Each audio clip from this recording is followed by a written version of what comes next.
ಮುಂದಿನ ಕಾರ್ಯಕ್ರಮ ತಾಳಮತಲೆ ಕಾರ್ಯಕ್ರಮ, ಹೆಣ್ಣು ಮಕ್ಕಳ ಬಳಗ.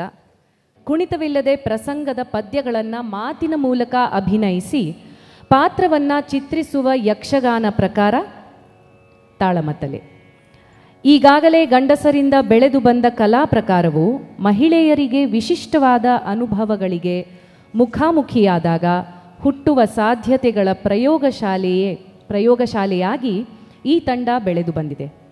ಪೌರಾಣಿಕ ಪ್ರಸಂಗಗಳಲ್ಲಿ ಹೆಣ್ಣು ನೋಟ ಮತ್ತು ಹೊಸ ಪ್ರಸಂಗಗಳನ್ನು ರಚಿಸುವುದರ ಮೂಲಕ ಹೆಂಗಸರ ಸಮಷ್ಟಿ ಪ್ರಜ್ಞೆಯೊಂದಿದೆಯೇ ಎನ್ನುವ ಪ್ರಶ್ನೆಗೆ ಉತ್ತರದ ಹುಡುಕಾಟದಲ್ಲಿರುವ ಈ ತಂಡವು ಇಲ್ಲಿ ಮೋದಾಳಿ ಪರಿಣಯ ಎನ್ನುವ ಪ್ರಸಂಗವನ್ನು ಪ್ರದರ್ಶಿಸುತ್ತದೆ.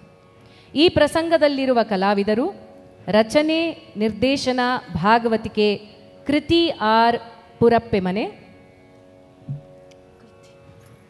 ಮುಮ್ಮೇಳದಲ್ಲಿ ಜಯಶ್ರೀ ಶರ್ಮಾ, ಪ್ರಶಾಂತಿ ರಾವ್, ಜಯಶ್ರೀ ಸಾಗರ್, ನಿರ್ಮಲಾ ಕೃಷ್ಣಮೂರ್ತಿ, ರೂಪಜಾ ರಾವ್, ಅಕ್ಷತಾ ಹುಂಚದಕಟ್ಟೆ. ಮದ್ದಳೆ ಚಂಡೆ ಕುಶಾ MR ಹಾಗೂ ಶ್ರೀನಿವಾಸ್ ಪುರಪ್ಪೆಮನೆ. ಉಷಾ ಹೇಳಿದ ಒಂದು ಸಾಲಿನ ವಡ್ಡಾರಾಧನೆಯ ಕತೆ ಮತ್ತು ಪಿ ಚಂದ್ರಿಕಾ ಬರೆದ ಮೋದಾಳಿ ನಾಟಕವನ್ನಿಟ್ಟುಕೊಂಡು ರಚಿಸಿದ ಪ್ರಸಂಗ ಮೋದಾಳಿ ಪರಿಣಯ. ಇಬ್ಬರನ್ನು ಮದುವೆಯಾಗಿಯೂ ಇನ್ನೊಬ್ಬರನ್ನು ಪ್ರೀತಿಸಿದ ಮೋದಾಳಿ ಅಜ್ಜಿಯ ಜೀವನಾನುಭವದ ಜ್ಞಾನ ಮತ್ತು ರಾಣಿಯ ಧೈರ್ಯದ ಬೆಂಬಲ ಪಡೆದು ಹೊಸ ಹಾದಿಯನ್ನು ಹುಡುಕಿಕೊಳ್ಳುತ್ತಾಳೆ. ತಾಳಮದ್ದಲೆಯ ಬಗ್ಗೆ ಒಂದು ವಿಶೇಷವಾದ ಮಾಹಿತಿ ಏನಂದರೆ, ದಿಸ್ ಇಸ್ ಕಂಪ್ಲೀಟ್ಲಿ ಇಂಪ್ರೊವೈಸ್ಡ್. ಇದು ವೇದಿಕೆಯ ಮೇಲೆ ಅವರೆಲ್ಲರೂ ಇಂಪ್ರೊವೈಸ್ ಮಾಡುವಂತಹ ಒಂದು ಫಾರ್ಮ್. ಈ ಒಂದು ಅದ್ಭುತವಾದ ಕಲಾ ತಂಡಕ್ಕೆ ಸ್ವಾಗತ. ತಾವು ಬಂದು ಈ ಕಾರ್ಯಕ್ರಮದಲ್ಲಿ ಬೆಂಗಳೂರು ಗಣೇಶೋತ್ಸವದಲ್ಲಿ ಪಾಲ್ಗೊಳ್ತಾ ಇರೋದಕ್ಕೆ ವಂದನೆಗಳು. ಶ್ರೀ ಗುರುಗಣಾಧಿಪತಯೇ ನಮಃ.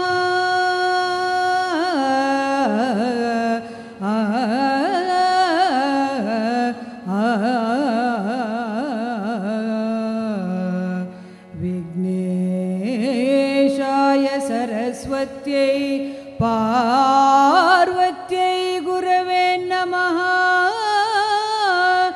ದಕ್ಷಿಣಾಮೂರ್ತಯೇ ಚೈವ ಸಕಲ ಕಾರ್ಯಾರ್ಥ ಸಿದ್ಧಯೇ. ದಕ್ಷಿಣಾಮೂರ್ತಯೇ ಚೈವ ಸಕಲ ಕಾರ್ಯಾರ್ಥ ಸಿದ್ಧಯೇ.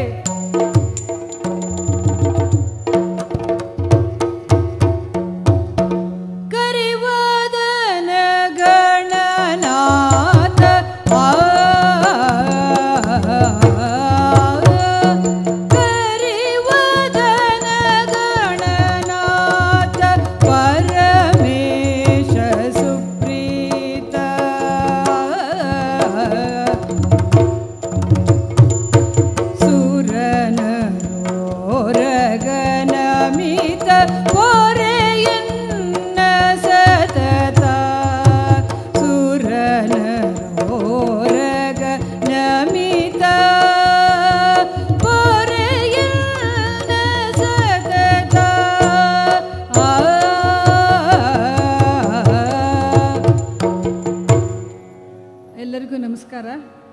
ನಾವು ಚುಟುಕಾಗಿ ಮಾಡ್ತಾ ಇದ್ದೀವಿ ಮೋದಾಳಿ ಪರಿಣಯನ. ಯೂಶ್ವಲಿ ಇದು ಉದ್ದ ಇರುತ್ತೆ, ಯಾಕಂದರೆ ಇಂಪ್ರೂವೈಸ್ ಮಾಡೋದ್ರಿಂದ ಪದ್ಯನೂ ಮತ್ತು ಮಾತೂ ಜಾಸ್ತಿ ಹೊತ್ತು ತಗೊಳುತ್ತೆ ಮತ್ತು ಒಂದು ಟೈಮ್ ಬೌಂಡ್ ಅಂತ ಇರಲ್ಲ. ಆದರೆ ಇವತ್ತು ಚುಟುಕಾಗಿ ಮಾಡ್ತಾಯಿದ್ವಿ, ಹಾಗಾಗಿ ಎಲ್ಲದು ಗಣಪತಿ ಪೂಜೆಯಿಂದ ಚುಟುಕಾಗಿ ಮಾಡ್ತಾ ಇಬ್ಬರಿಗೆ ಮುಖ್ಯವಾಗಿ ಧನ್ಯವಾದಗಳನ್ನು ಹೇಳಬೇಕು ಅಂತ ಅಂದ್ಕೊಂಡಿದ್ದೀವಿ ನಮ್ಮ ತಂಡದ ಪರವಾಗಿ. ಮೊದಲನೇದಾಗಿ MD ಪಲ್ಲವಿ ಅವರಿಗೆ. ನಮ್ಮ ತಂಡ ಹಳ್ಳಿಯ ಒಂದು ಮೂಲೆಗಳಲ್ಲಿ, ನಾವೆಲ್ಲ ಬೇರೆ ಬೇರೆ ಹಳ್ಳಿಯಿಂದ ಬಂದವರು. ಹಳ್ಳಿಯ ಮೂಲೆಗಳಲ್ಲಿ ದೇವಸ್ಥಾನದಲ್ಲಿ, ಮದುವೆ ಮನೆಯಲ್ಲಿ, ಗೃಹ ಪ್ರವೇಶದಲ್ಲಿ ಮಾಡ್ತಾ ಇರೋ ಒಂದು ತಂಡ. ಅದನ್ನು ಹುಡುಕಿ ಬೆಂಗಳೂರಿಗೆ ರಾಜಧಾನಿಗೆ ಕರೆಸ್ಕೊಂಡಿರೋದು ಇಟ್ಸ್ ವೆರಿ ಇಂಪಾರ್ಟೆಂಟ್ ಅಂತ ಅನಿಸುತ್ತೆ. ಅಂದರೆ ಅವರ ಇನ್ಸೈಟ್ ತೋರಿಸುತ್ತೆ, ಅಂದರೆ ಅವರು ಏನು ಅಂದ್ಕೊಂಡಿದ್ದಾರೆ ತಮ್ಮ ಆಯೋಜನೆ ಮಾಡೋದರಲ್ಲಿ ಅನ್ನೋದನ್ನು ತೋರಿಸುತ್ತೆ. ಸೊ ಅವರಿಗೆ ನಮ್ಮ ತಂಡದ ಪರವಾಗಿ ಹೃತ್ಪೂರ್ವಕವಾದ ಧನ್ಯವಾದಗಳು MD ಪಲ್ಲವಿ ಅವರಿಗೆ. ಆಮೇಲೆ ಈ ಗಣೇಶ ಉತ್ಸವದ್ದು ಈ ಸಲ ಹೊಸ ರೀತಿಯದ್ದು ಅಂತ ಗೊತ್ತಾಯಿತು. ಮಹಿಳೆಯ ಅಭಿವ್ಯಕ್ತಿಯ ಮಾರ್ಗಗಳಿಗೆ ಹೊಸ ದಾರಿಯನ್ನು ತೋರಿಸ್ಕೊಡೋದಕ್ಕಾಗಿ 700 ಜನ ಮಹಿಳಾ ಕಲಾವಿದರನ್ನು ಕರೆಸಿ ಮಾಡಿಸ್ತಾ ಇರೋದು. ಇಂಥ ಒಂದು ತುಂಬ ಹಿಂದಿಂದ ಸಂಪ್ರದಾಯ ಇರುವಂಥ ಸ್ಥಳಗಳಲ್ಲಿ ಇಂಥ ಅವಕಾಶಗಳು ಸಿಗೋದು ಹೆಂಗಸರಿಗೆ ತುಂಬ ಮುಖ್ಯ. ಮತ್ತು ಅಂಥದ್ದನ್ನು ಮಾಡಿರೋ ಗಣೇಶ ಉತ್ಸವದ ಸಂಘಟಕರಿಗೂ ನಾವು ಧನ್ಯವಾದಗಳನ್ನು ಹೇಳಕ್ಕೆ ಇಷ್ಟಪಡ್ತೀವಿ. ಇದು 10ನೇ ಶತಮಾನದ ಕನ್ನಡದ ಪಠ್ಯ ವಡ್ಡಾರಾಧನೆ ಎಂದ ಕತೆ ಆಧರಿಸಿದ್ದು. ಅದನ್ನು ಪಲ್ಲವಿ ಹೇಳಿದ್ದಾಳೆ, ಅದನ್ನು ನಾವು ಯಕ್ಷಗಾನಕ್ಕೆ ಅಳವಡಿಸ್ಕೊಂಡಿದ್ದೀವಿ. ಸ್ವಲ್ಪ ನಮ್ಮ ನಿಲುವುಗಳನ್ನು ತೋರಿಸ್ಕೊಳ್ತಾ.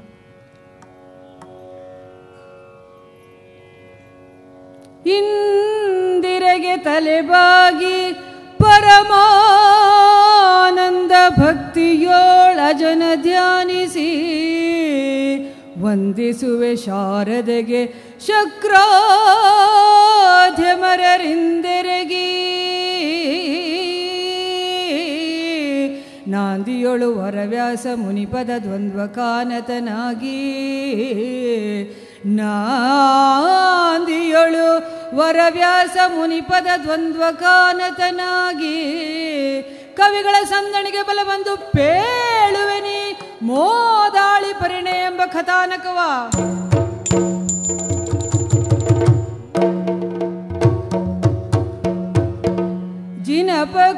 ಜಿನಪಕುಲಮಣಿ ಸೂರ್ಯ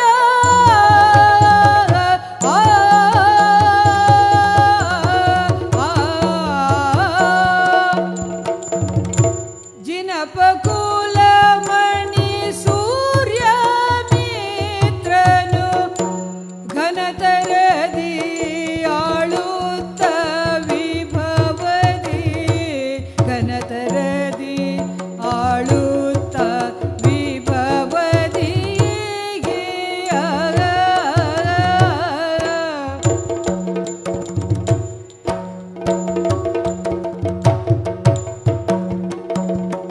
ಮನದಿ ಯೋಚಿಸುತ್ತಿರಲು ಈ ದಿನ ಅನವರತದಾಳಲನು ಮನದಿ ಯೋಚಿಸುತ್ತಿರಲು ಈ ದಿನ ಅನವರತದಾಳಲನು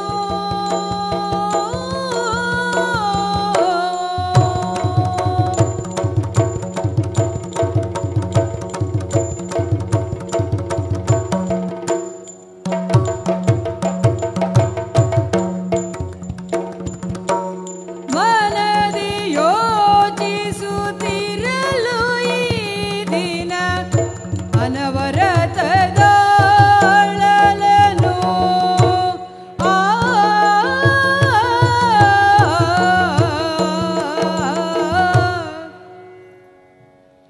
ಶ್ರೇಷ್ಠವಾದ ಜಿನ ಪರಂಪರೆಯ ನಾಡಾದ ಈ ಚಂಪಕಾನಗರದ ಸಿಂಹಾಸನವನ್ನು ವರ್ತಮಾನ ಕಾಲದಲ್ಲಿ ಏರಿ ಆಳುತ್ತಿರುವವ ಈ ಸೂರ್ಯಮಿತ್ರ ಭೂಪತಿ. ಆ ಜಿನನಾಥನ ಅನುಗ್ರಹದಿಂದ ಈ ನಮ್ಮ ನಾಡನ್ನು ನ್ಯಾಯ ನೀತಿ ಧರ್ಮ ನಿಷ್ಠೆಯಿಂದ ಈವರೆಗೂ ಆಳ್ವಿಕೆ ಮಾಡಿಕೊಂಡು ಬಂದಿದ್ದೇನೆ. ಆಡಳಿತದಲ್ಲಿ ಸಲಹೆ ಸೂಚನೆಗಳನ್ನು ನೀಡಲು ಮಂತ್ರಿಗಳಿದ್ದಾರೆ. ನೀತಿ ಧರ್ಮವನ್ನು ಸಂರಕ್ಷಣೆ ಮಾಡಲು ಪ್ರತ್ಯೇಕವಾದ ನ್ಯಾಯ ಮಂಡಳಿಯನ್ನೇ ನಿರ್ಮಿಸಿದ್ದೇನೆ.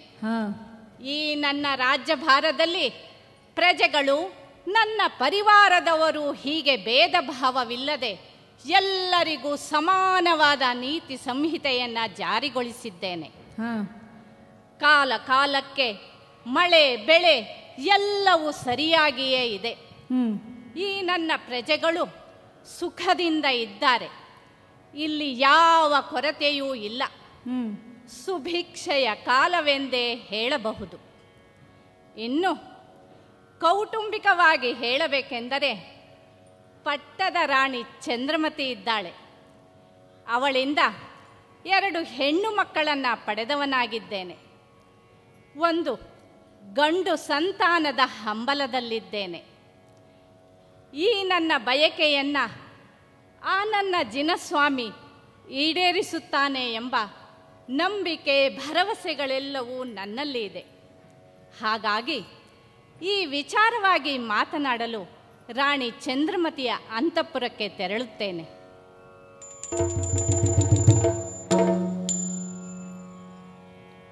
ನಳಿನಾಕ್ಷಿ, ಕಮಲಾಕ್ಷಿ ಬಸಿರಿನಲಿ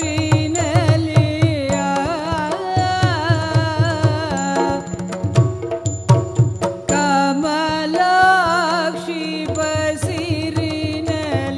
ಜಿನ ಸ್ವಾಮಿ ಪೊಕ್ಕಿಹನು ಜಿನ ಸ್ವಾಮಿ ಪೊಕ್ಕಿಹನು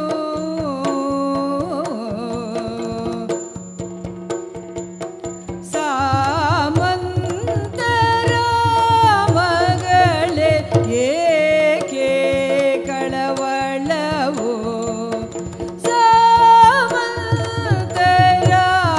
ಮಗಳೇ ಏಕೆ ಕಳವಳವೋ ಕಮಲಾಕ್ಷಿ ಬಸಿರಿನಲ್ಲಿ ಜಿನ ಸ್ವಾಮಿ ಪೊಕ್ಕಿಯನ್ ಸಾಮಂತರ ಮಗಳೇ ಏಕೆ ಕಳವಳವೋ ಸಾಮಂತರ ಮಗಳೇ ಏಕೆ ಕಳವಳವೋ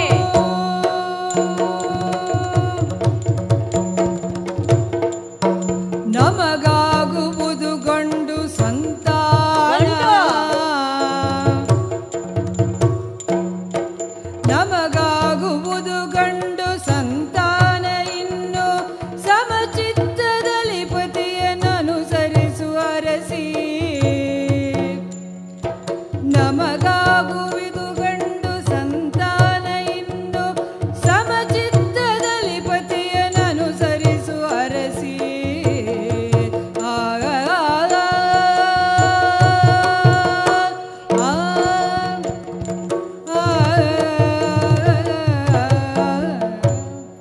ಚಂದ್ರ, ಪ್ರಭು ವಂದಿಸಿಕೊಂಡಿದ್ದೇನೆ. ಇತ್ತ ಬಾ, ಹಾ ಕುಳಿತುಕೋ. ಹಾ ಒಂದು ಸಂತೋಷದ ವಿಚಾರವಾಗಿ ನಿನ್ನೊಡನೆ ಮಾತನಾಡಲು ಬಂದಿದ್ದೇನೆ. ಹೌದೇ ಪ್ರಭು, ಏನದು? ನಿನ್ನೆ ರಾತ್ರಿ ಹಾ ನನಗೊಂದು ಕನಸು ಬಿದ್ದಿತು. ಹೌದೇ? ಆ ಕನಸಲ್ಲಿ ಸ್ವತಃ ಆ ಜಿನಸ್ವಾಮಿಯೇ ಆಕಾಶದಲ್ಲಿ ತೇಲುತ್ತಾ ಬೆಳಕಾಗಿ ನೇರವಾಗಿ ನಿನ್ನ ಗರ್ಭವನ್ನು ಪ್ರವೇಶ ಮಾಡಿದ. ಹೌದೇ? ಹಾಗೆ ಆ ಸಮಯದಲ್ಲಿ ನಿನ್ನ ಮುಖ ಅದೆಷ್ಟು ಕಾಂತಿಯುತವಾಗಿ ಹೊಳೆಯುತ್ತಿತ್ತು. ಹಾ ಹಾಗೆ ನೋಡುತ್ತಿದ್ದಂತೆ ನಿನ್ನ ಗರ್ಭದಲ್ಲಿ ಒಂದು ಗಂಡು ಮಗು ಕಾಣಿಸಿಕೊಂಡಿತು. ಹೌದೇ? ಆ ಮಗುವಿನ ಸೌಂದರ್ಯ, ದಿವ್ಯ ತೇಜಸ್ಸು, ಆಹಾ, ಇದುವರೆಗೂ ನಾನು ಅಂಥ ಮಗುವನ್ನು ನೋಡಿಯೇ ಇರಲಿಲ್ಲ. ಸಂತೋಷ ಪ್ರಭು. ಅಷ್ಟು ಸೊಗಸಾಗಿತ್ತು, ಹಾ ಅಷ್ಟು ತೇಜಸ್ಸು ಹೊಂದಿತ್ತು ನೋಡು. ಹಾ ಹಾಗೆ ನೋಡುತ್ತಿದ್ದಂತೆ ನನಗೆ ಎಚ್ಚರವಾಗಿ ಹೋಯಿತು. ಹಾ ನೋಡುತ್ತೇನೆ, ಏನೂ ಇಲ್ಲ. ಹಾ ಆದರೂ ಮುಂದೆ ನಮಗೊಂದು ಗಂಡು ಸಂತಾನ ಆಗುತ್ತದೆ ಎಂಬ ಶುಭ ಸೂಚನೆಯಲ್ಲವೇ? ಹೌದು ಪ್ರಭು. ಕೇಳು, ನಿನಗೆ ನೆನಪಿರಬಹುದು, ಏನು ಹಿಂದೆ ನಿಮ್ಮ ತಂದೆಯವರೊಡನೆ ಯುದ್ಧದಲ್ಲಿ ಪೌರುಷದಿಂದ ಹೋರಾಡಿ ಅವರನ್ನು ಸೋಲಿಸಿ ಅದಕ್ಕೆ ಪ್ರತಿಯಾಗಿ ನಿನ್ನನ್ನು ಪಡೆದವನಾಗಿದ್ದೇನೆ. ಹಾ ಸಾಮಂತನ ಮಗಳಾದರೂ ಕೂಡ ಪಟ್ಟದ ರಾಣಿಯ ಸ್ಥಾನವನ್ನು ನಿನಗೆ ನೀಡಿದ್ದೇನೆ. ಹಾ ಈ ಅರಮನೆಯ ಸುಖ ವೈಭೋಗಗಳೆಲ್ಲವೂ ನಿನ್ನದಾಗಿದೆ. ಹಾ ಅದಕ್ಕೆ ಪ್ರತಿಯಾಗಿ ಒಂದು ಗಂಡು ಸಂತಾನವನ್ನು ಕರುಣಿಸುವುದು ನಿನ್ನ ಕರ್ತವ್ಯವಲ್ಲವೇ ದೇವಿ? ಪ್ರಭು, ಹೌದು. ಹಾ. ಈ ಸುಸಮಯದಲ್ಲಿ ನನಗೆ ನಮ್ಮ ವಿವಾಹದ ನೆನಪಾಗ್ತಾ ಇದೆ. ಹಾ. ಹೌದು, ನೀವು ಅಂದು ನಮ್ಮ ರಾಜ್ಯದ ಮೇಲೆ ಆಕ್ರಮಣ ಮಾಡಿ ನಮ್ಮ ತಂದೆಯನ್ನ ಸೋಲಿಸಿದಿರಿ. ಹಾ. ಅವರು ಸಾಮಂತರು ಆದರೂ ನೀವು ತೃಪ್ತಿಗೊಳ್ಳಲಿಲ್ಲ. ಅದಕ್ಕೆ ಷೋಡಶಿಯಾದ ನನ್ನನ್ನ ನಿಮ್ಮ ಮುಂದೆ ನಿಲ್ಲಿಸಿ ಇವಳನ್ನ ವರಿಸಬೇಕು ಎಂದು ಕೇಳಿಕೊಂಡಿರಿ. ಆಗ ಹೌದು, ನೀವು ಸಂತೋಷವಾಗಿಯೇ ಒಪ್ಪಿ ವಿವಾಹವಾದಿರಿ.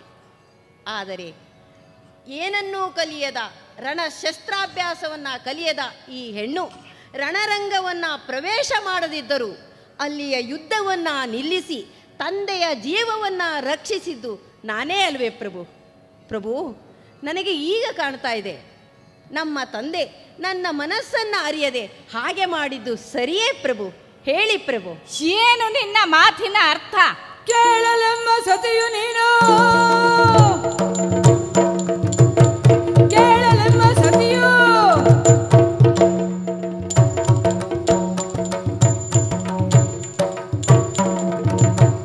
ಕೇಳಲೆಮ್ಮ ಸತಿಯು ನೀನು. ಆಳುವವನು ಸೇವಕನು, ಆಳುವವನು ಸೇವಕನು, ತಾಳಿಕೊಳ್ಳಲಾರ ಜಗದಿ ಬಳಿಕ ನುಡಿಯನು. ಏನ್ ಹೇಳ್ತಾ ಇದೀಯ ನೀನು? ಏನು ಪ್ರಭು? ನಾನು ಸಂತೋಷದಿಂದ ನಿನ್ನ ಅಂತಃಪುರಕ್ಕೆ ಬಂದರೆ ನೀನು ಅಪ್ಪ, ಹೆಣ್ಣು, ಹೀಗೆ ಏನೇನೋ ವ್ಯರ್ಥವಾದ ಮಾತುಗಳನ್ನಾಡುತ್ತಿರುವೆ. ಒಬ್ಬ ರಾಜನಾಗಲಿ ಸೇವಕನಾಗಲಿ ತನ್ನ ಹೆಂಡತಿ ಹೀಗೆ ಎದುರಾಡುವುದನ್ನು ಸಹಿಸುವುದಿಲ್ಲ. ತಿಳಿದುಕೋ. ಆ ಮಾತುಗಳನ್ನೆಲ್ಲ ಕೇಳುವುದಕ್ಕೆ ನನಗೀಗ ಸಮಯವೂ ಇಲ್ಲ, ಅದರ ಅಗತ್ಯವೂ ಇಲ್ಲ. ಓಹೋ, ಆ ಮಾತುಗಳನ್ನೆಲ್ಲ ಬಿಟ್ಟು ಬಿಡು. ನಾವು ಈಗ ಬೇರೆಯೇ ಒಂದು ಹೊಸ ಕಾರ್ಯವನ್ನ ನಡೆಸಬೇಕಿದೆ. ಆ ಜಿನಸ್ವಾಮಿಯ ಪ್ರೇರಣೆಯೂ ನಮಗಾಗಿದೆ, ಕಾಲವು ಪಕ್ವವಾಗಿದೆ. ನೀನೀಗ ನನ್ನ ಅಪೇಕ್ಷೆಯಂತೆ ನಡೆದುಕೊಳ್ಳಬೇಕು ಅಷ್ಟೇ. ಆಗಲಿ ಪ್ರಭು, ತಮ್ಮಿಚ್ಛೆಯಂತೆ ನಡೆದುಕೊಡ್ತೇನೆ.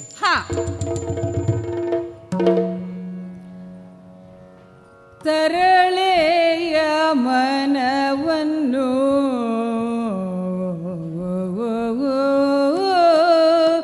ತರಳೆಯ ಮನವನ್ನು ಅರಿಯದಿರಲು ಕಿಡ್ಗದಿತ್ತಾತೋ ಕಿಟತ ತೋದಿನ ಕದಿಕುತ ತರಳೆಯ ಮನವನ್ನು ಅರಿಯದಿರಲು ತನುವು ಸರಳಿನ ಮನೆಯೊಳಗೆ ಅರಳುವುದೇ, ಸರಳಿನ ಮನೆಯೊಳಗೆ ಅರಳುವುದೇ, ಅರಳುವುದೇ, ಅರಳುವುದೇ.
ಇವನಿತೆಯು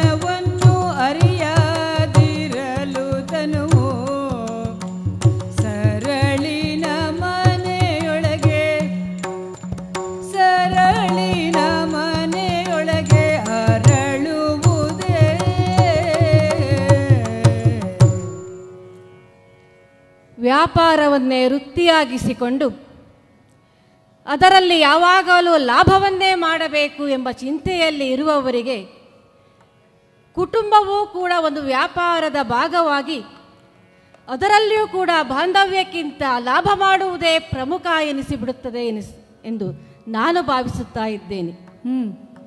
ಈ ಮೋದಾಳಿ ಹೀಗೆ ಯೋಚಿಸುವುದಕ್ಕೂ ಒಂದು ಕಾರಣವಿದೆ. ನಮ್ಮ ತಂದೆಯು ವ್ಯಾಪಾರಸ್ಥ.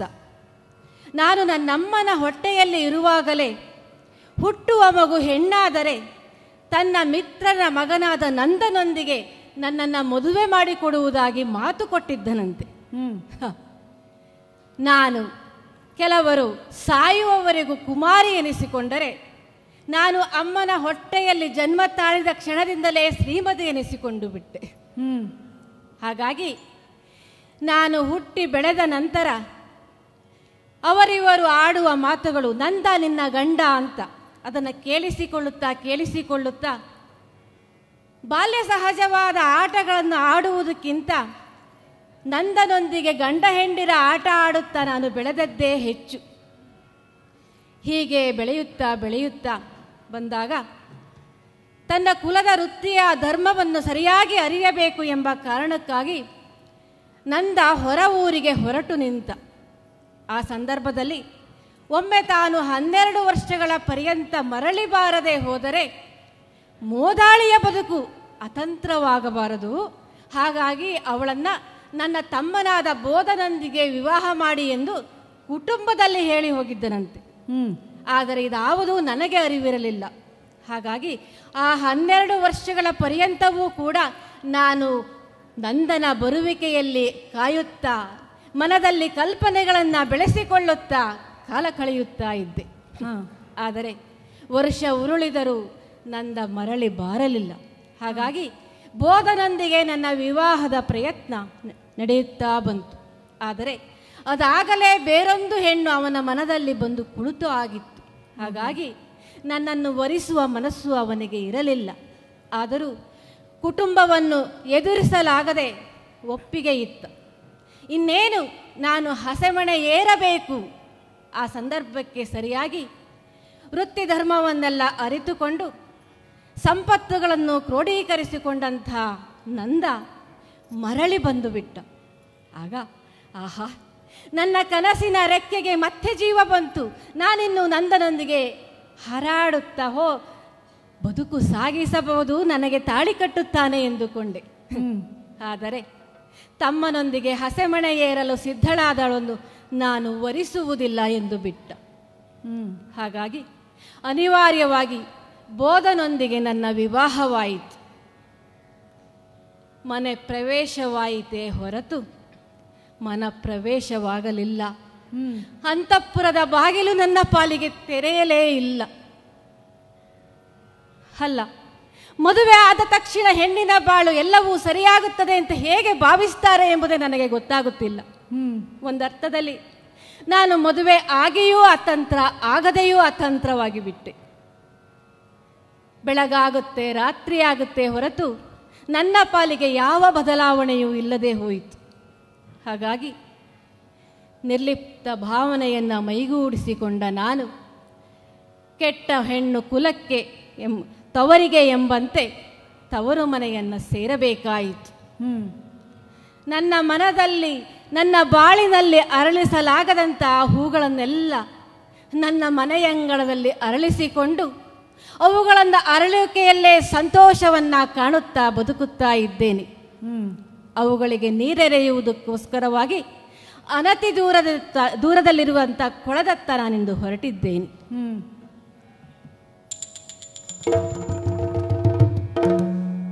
ರಾಜ ಸಭೆಯಲ್ಲಿ ತನ್ನನು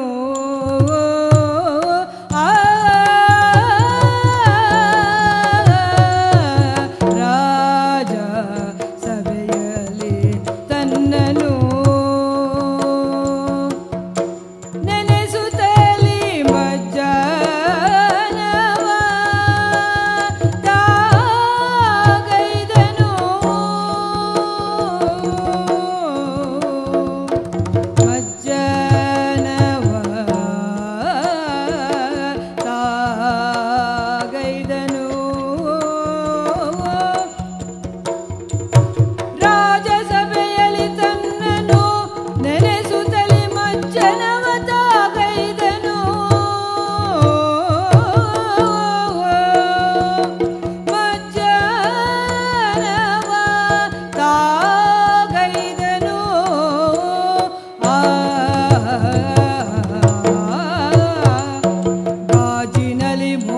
ಬಿಂಬ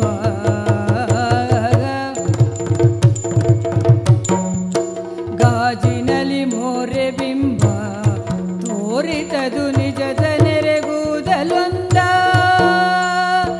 ಗಾಜಿನಲ್ಲಿ ಮೋರೆ ಬಿಂಬ ತೋರಿತದು ನಿಜದ ನೆರೆಗೂದಲು ಗಾಜಿನಲ್ಲಿ ಮೋರೆ ಬಿಂಬ ತೋರಿತದು ನಿಜದ ನೆರೆಗೂದಲೊಂದ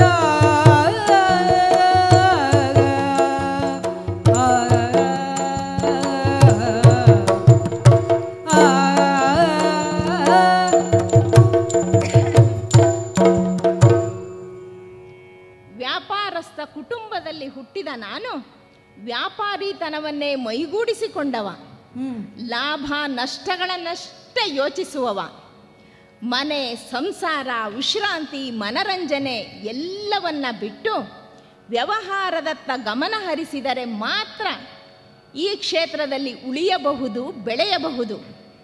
ನಮ್ಮ ದೃಷ್ಟಿ ಸದಾ ಮಾರುಕಟ್ಟೆಯತ್ತಲೇ ಇರಬೇಕು. ಯಾವ ವಸ್ತುವಿಗೆ ಯಾವಾಗ ಬೆಲೆ ಏರುತ್ತದೆಯೋ ಇಳಿಯುತ್ತದೆಯೋ ಗೊತ್ತಾಗುವುದೇ ಇಲ್ಲ. ಕೆಲವೊಂದು ವಸ್ತುಗಳನ್ನು ಮುಗಿಬಿದ್ದುಕೊಳ್ಳುವ ಜನ ಕೆಲವೇ ದಿನಗಳಲ್ಲಿ ಅದನ್ನು ತಿರಸ್ಕರಿಸಲೂಬಹುದು. ನಷ್ಟವಿಲ್ಲದೆ ವ್ಯಾಪಾರ ನಡೆಸುವುದು ಒಂದು ಕಲೆಯೇ. ಊರೂರು ತಿರುಗುತ್ತಾ ವಸ್ತುಗಳನ್ನು ಮಾರುತ್ತಾ ಕೊಳ್ಳುತ್ತಾ ಅನುಭವಗಳನ್ನು ಹೆಚ್ಚಿಸಿಕೊಳ್ಳುತ್ತಾ ಈಗ ದೊಡ್ಡ ವ್ಯಾಪಾರಿಯಾಗಿ ಬೆಳೆದು ನಿಂತಿದ್ದೇನೆ. ನಗರದ ಪ್ರತಿಷ್ಠಿತರ ಸಾಲಿನಲ್ಲಿ ನಾನು ಒಬ್ಬ. ಸಾಮಾನ್ಯ ನಾಗಸೂರನಾದ ನಾನು ನಾಗಸೂರ ಶ್ರೇಷ್ಠಿಗಳೇ ಎಂದು ಕರೆಸಿಕೊಳ್ಳುತ್ತಾ ಇದ್ದೇನೆ.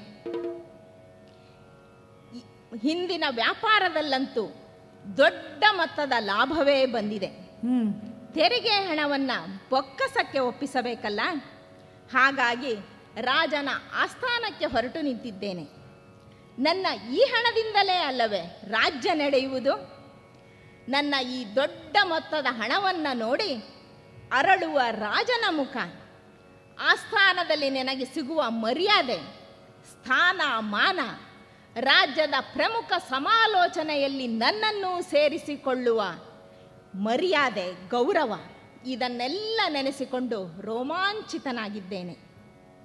ಹೊರಟಿದ್ದು ರಾಜನ ಆಸ್ಥಾನಕ್ಕೆ, ಹಾಗಾಗಿ ವಿಶೇಷವಾಗಿ ಶೃಂಗರಿಸಿಕೊಳ್ಳಬೇಕಲ್ಲ. ಸುಗಂಧಭರಿತ ನೀರಿನಲ್ಲಿ ಸ್ನಾನ ಮಾಡಿದ್ದೇನೆ. ಗರಿಗರಿಯಾದ ವಸ್ತ್ರಗಳನ್ನು ತೊಟ್ಟಿದ್ದೇನೆ. ಸುಗಂಧ ದ್ರವ್ಯಗಳನ್ನು ಪೂಸಿಕೊಂಡಿದ್ದೇನೆ. ಇನ್ನು ನನ್ನ ಅಲೆ ಅಲೆಯಾದ ಗುಂಗರು ಕೂದಲನ್ನು ಒಪ್ಪವಾಗಿ ಬಾಚಿಕೊಳ್ಳಬೇಕು. ಹಾಗಾಗಿ ಕನ್ನಡಿಯ ಎದುರು ನಿಂತಿದ್ದೇನೆ. ಅಯ್ಯೋ, ಇದೇನು ನೋಡ್ತಾ ಇದ್ದೇನೆ? ನನ್ನ ತಲೆಯಲ್ಲಿ ಬಿಳಿ ಕೂದಲು ಎದ್ದು ಕಾಣ್ತಾ ಇದೆಯಲ್ಲ, ಇದೇನಾಗಿ ಹೋಯ್ತು? ನನಗೆ ಯೌವನ ಜಾರಿ ಹೋಯ್ತೆ? ನಾನು ಮುದುಕನಾಗಿ ಬಿಟ್ಟೆನೆ? ಇನ್ನು ವೈರಾಗ್ಯದ ಕಡೆ ಮನಸ್ಸು ಮಾಡಬೇಕೆ? ಛೇ, ಇದೇನಾಗಿ ಹೋಯ್ತು? ಇಲ್ಲ ಇಲ್ಲ, ನನ್ನ ಯೌವನ ನನಗೆ ಬೇಕೇ ಬೇಕು. ಏನು ಮಾಡಲಿ, ಏನು ಮಾಡಲಿ? ಇಲ್ಲಿಯೇ ಇದ್ದರೆ ತಲೆ ಕೆಟ್ಟ ಹಾಗಾಗ್ತದೆ. ಹಾಗಾಗಿ ಸ್ವಲ್ಪ ಹೊತ್ತು ಹೊರಗಡೆ ತಿರುಗಾಡಿ ಬರ್ತೇನೆ.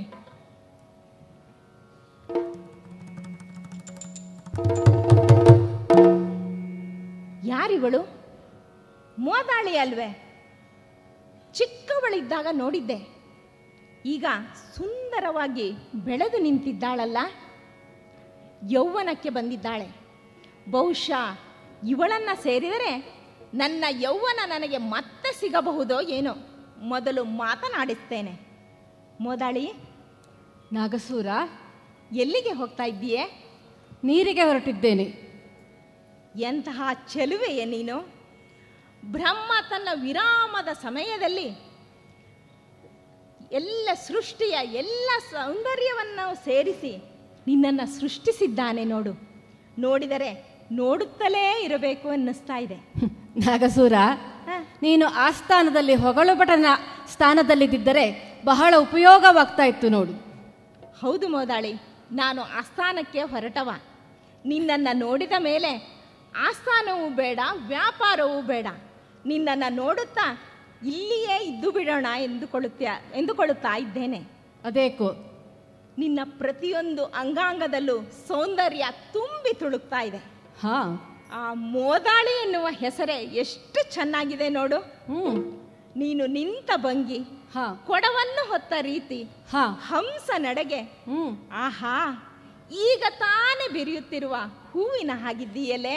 ಓಹೋ, ಆದ್ರೆ ನಿನ್ನನ್ನ ನೋಡಿದರೆ ಪಾಪ ಅನ್ನಿಸ್ತಾ ಇದೆ. ನಾಗಸೂರ, ನಿನ್ನ ಈ ಕರುಣೆಯ ನೋಟವಾಗಲಿ ದೈನ್ಯದ ಮಾತುಗಳಾಗಲಿ ನನಗೆ ಅಗತ್ಯವಿಲ್ಲ. ಹೂವು ಅರಳುವುದು ಯಾರೋ ಅದನ್ನು ಹೊಗಳಬೇಕು ಅಂತಲ್ಲ, ತನ್ನತನವನ್ನ ಹೊರಹೊಮ್ಮಿಸುವುದಕ್ಕೋಸ್ಕರವಾಗಿ. ಅದರಲ್ಲಿಯೇ ಅದಕ್ಕೆ ಆನಂದವಿದೆ ಹೊರತು ಯಾರದ್ದೋ ಮುಡಿಯೇರಬೇಕು, ಯಾರ ಪಾದದಲ್ಲಿಯೋ ಅರ್ಪಿತವಾಗಬೇಕು ಅಂತಲ್ಲ. ಹೀಗೆ ಹೊಗಳಿ ಹೊಗಳಿ ಅಟ್ಟಕ್ಕೇರಿಸಿ ನಮ್ಮನ್ನ ಹೊಸಕಿ ಹಾಕುವುದಕ್ಕಿಂತ ನಮ್ಮ ಪಾಡಿಗೆ ನಮ್ಮನ್ನ ಬಿಟ್ಟರೆ ಅದೇ ದೊಡ್ಡ ಉಪಕಾರ ನೋಡು. ಮೋದಾಳಿ, ಹೂವು ತನಗೆ ತಾನೇ ಬಿರಿಯುತ್ತದೆ, ಅರಳುತ್ತದೆ, ಉದುರುತ್ತದೆ. ಅದಕ್ಕೆ ಹೃದಯವೂ ಇಲ್ಲ, ಮನಸ್ಸೂ ಇಲ್ಲ. ಆದರೆ ನೀನೊಬ್ಬಳು ಹೆಣ್ಣು, ನಿನಗೆ ಹೃದಯವೂ ಇದೆ, ಮನಸ್ಸೂ ಇದೆ, ಭಾವನೆಗಳೂ ಇದೆ, ಜೊತೆಗೆ ಹೆಣ್ಣಿಗೆ ಸಹಜವಾದ ಆಸೆಯೂ ಇದೆ. ಮೋದಾಳಿ, ನಿನಗೊಂದು ಮಾತು ಹೇಳಲೇನೆ? ಎಣೆಯಿಲ್ಲದ ಚೆಲುವೆ ಮೋದಾಳಿ ನೀನು, ಎಣೆಯಿಲ್ಲದ ಚೆಲುವೆ ಮೋದಾಳಿ ನಿನ್ನ ಕಂಡು ಮಣಿಯಿತು ಜೀವವಿಂದು, ನಿನ್ನ ಕಂಡು ಮಣಿಯಿತು ಜೀವವಿಂದು.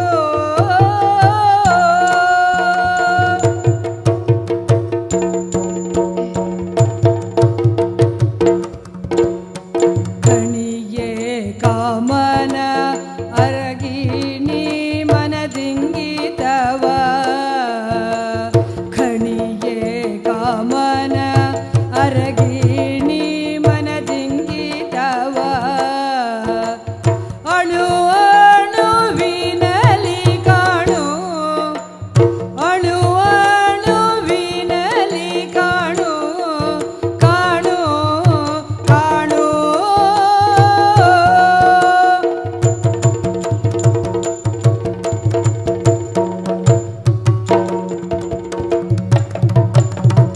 ಎಣೆಯಿಲ್ಲದ ಚೆಲುವೆ ಮೋದಾಳಿ ನಿನ್ನ ಕಂಡು, ಮೋದಾಳಿ ನಿನ್ನ ಕಂಡು ಮಣಿಯಿತು ಜೀವವಿಂದು.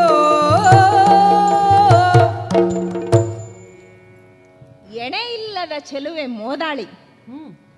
ನೋಡು, ನಾನು ಕವಿಯಲ್ಲ, ಒಬ್ಬ ವ್ಯಾಪಾರಿ. ನನ್ನಲ್ಲಿ ನಿನ್ನನ್ನು ವರ್ಣಿಸಲು ಶಬ್ದಗಳೇ ಇಲ್ಲ. ಮೋದಾಳಿ, ನಿನ್ನ ಕಥೆಯೆಲ್ಲವನ್ನು ನಾನು ಕೇಳಿದ್ದೇನೆ. ಇಬ್ಬಿಬ್ಬರು ಗಂಡಂದಿರಿದ್ದರು, ಇಬ್ಬರಿಂದಲೂ ತಿರಸ್ಕೃತಗೊಂಡು ತವರು ಮನೆಯನ್ನ ಸೇರಿದವಳು ನೀನು. ಒಂದರ್ಥದಲ್ಲಿ ಒಡವೆ ಇದ್ದರೂ ಬಡವೆ, ಗಂಡ ಇದ್ದರೂ ವಿಧವೆ ಎನ್ನುವ ಪರಿಸ್ಥಿತಿ ನಿನ್ನದು. ನಿನ್ನನ್ನು ನೋಡಿದರೆ ಸಂಕಟವಾಗ್ತಾ ಇದೆ. ಮೋದಾಳಿ, ನನ್ನನ್ನು ನೋಡು, ಏನು ಕಡಿಮೆಯಾಗಿದೆ ಹೇಳು? ಹಣ, ಆಸ್ತಿ, ಅಂತಸ್ತು ಎಲ್ಲವೂ ನನ್ನಲ್ಲಿದೆ. ನನ್ನ ಜೊತೆ ಬಂದು ಬಿಡು, ನಿನ್ನನ್ನು ರಾಣಿಯ ಹಾಗೆ ಇಟ್ಟುಕೊಳ್ತೇನೆ. ನಿನ್ನ ಹಿಂದಿನ ನೋವು, ಅವಮಾನ, ಕಷ್ಟ ಎಲ್ಲವನ್ನು ಮರೆಯುವಂತೆ ನೋಡಿಕೊಳ್ತೇನೆ. ಮೋದಾಳಿ, ನಿನ್ನನ್ನು ಪ್ರಾಣಕ್ಕಿಂತ ಹೆಚ್ಚಾಗಿ ಪ್ರೀತಿಸ್ತೇನೆ. ಬಂದು ಬಿಡು. ನಡು ದಾರಿಯಲ್ಲಿ ನಿಲ್ಲಿಸಿಕೊಂಡು ಇದೇನು ಮಾತನಾಡ್ತಾ ಇದ್ದೀಯ ನಾಗಸೂರ?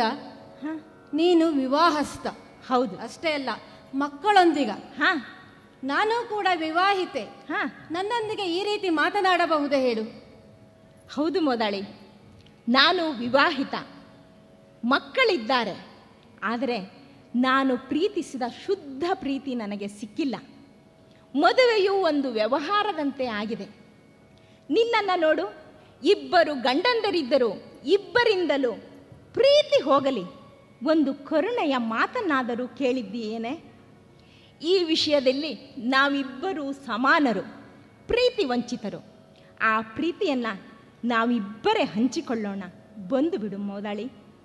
ಹಾಗಿದ್ದರೆ ನಗಸೂರ, ಹಾಂ, ಈ ಸಮಾಜ ಒಪ್ಪುವ ರೀತಿಯಲ್ಲಿ ಹ್ಞೂ, ನನಗೊಂದು ಗೌರವದ ಸ್ಥಾನ ನೀನು ಕೊಡಬಲ್ಲೆಯ? ಅಂದರೆ ನಿನ್ನ ಹೆಂಡತಿಯಾಗಿ ನನ್ನನ್ನು ಸ್ವೀಕರಿಸಬಲ್ಲೆಯ? ನಿನ್ನ ಧರ್ಮಪತ್ನಿ, ನಿನ್ನ ಮಕ್ಕಳು, ನಿನ್ನ ಕುಟುಂಬದವರು ಇದಕ್ಕೆ ಒಪ್ಪುವವರೇ ಹೇಳಿ. ಮೋದಾಳಿ, ನೀನು ಹೇಳಿದ್ದು ನಿಜ. ನನ್ನ ಕುಟುಂಬದವರು ಯಾರೂ ಇದಕ್ಕೆ ಒಪ್ಪುವುದಿಲ್ಲ. ಈ ಮನೆಯಲ್ಲಿ ನಿನಗೆ ಸ್ಥಾನವೂ ಇಲ್ಲ. ಆದರೆ ನಾನು ಊರು ತಿರುಗುವವ. ಬೇರೆ ಊರಿನಲ್ಲಿ ನಿನಗೆ ದೊಡ್ಡದಾದ ಮನೆಯನ್ನು ಕಟ್ಟಿಸಿಕೊಡುತ್ತೇನೆ. ಯಾವ ತೊಂದರೆಯೂ ಕೊರತೆಯೂ ಆಗದಂತೆ ನಾನು ನೋಡಿಕೊಳ್ತೇನೆ.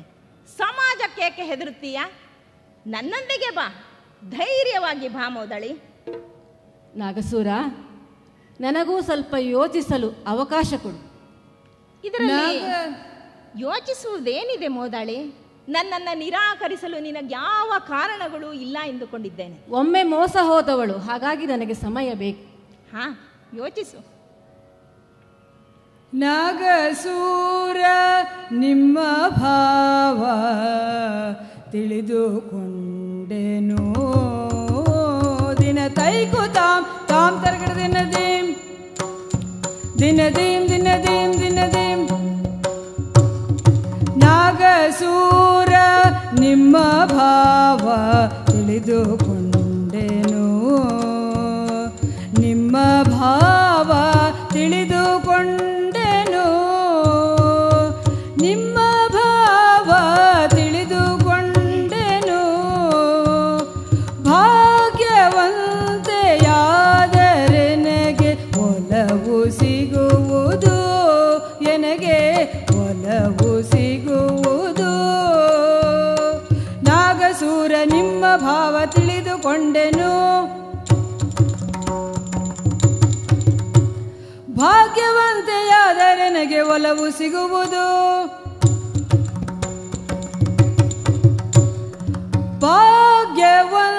ಭಾಗ್ಯವಂತೆಯಾದರೆ ನನಗೆ ಒಲವು ಸಿಗುವುದು.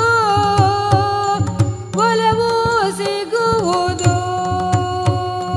ತೈತ ದಿನ ತಾಮ್ತ ದಿನ ತೈತ ದಿನ ತಾಮ್ತ ದಿನ ತೈತ ದಿನ ತಾಮ್ತ ದಿನ ತೈತ ದಿನ ದೀಂ ತದ್ದೀಂ ತದಿನ ತಾಮ್.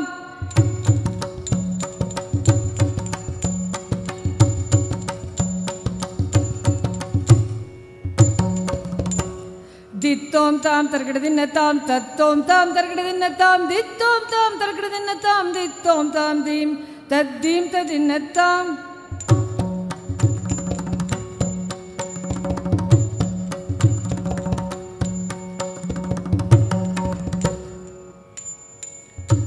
ದೀಣ ತರಗಡದಿನ ತಾಕಡ ತರಗಡಿನ ದೀಗಣ ತರಗಡದಿನ ತಾಕಡ ತರಗಡಿನ ದೀಗಣ ತರಗಡದಿನ ತಾಕಡ ತರಗಡಿನ ದೀಗಣ ತರಗಡದಿನ ದೀಂ ತದ್ದೀಂ ತದಿನ ತೈ.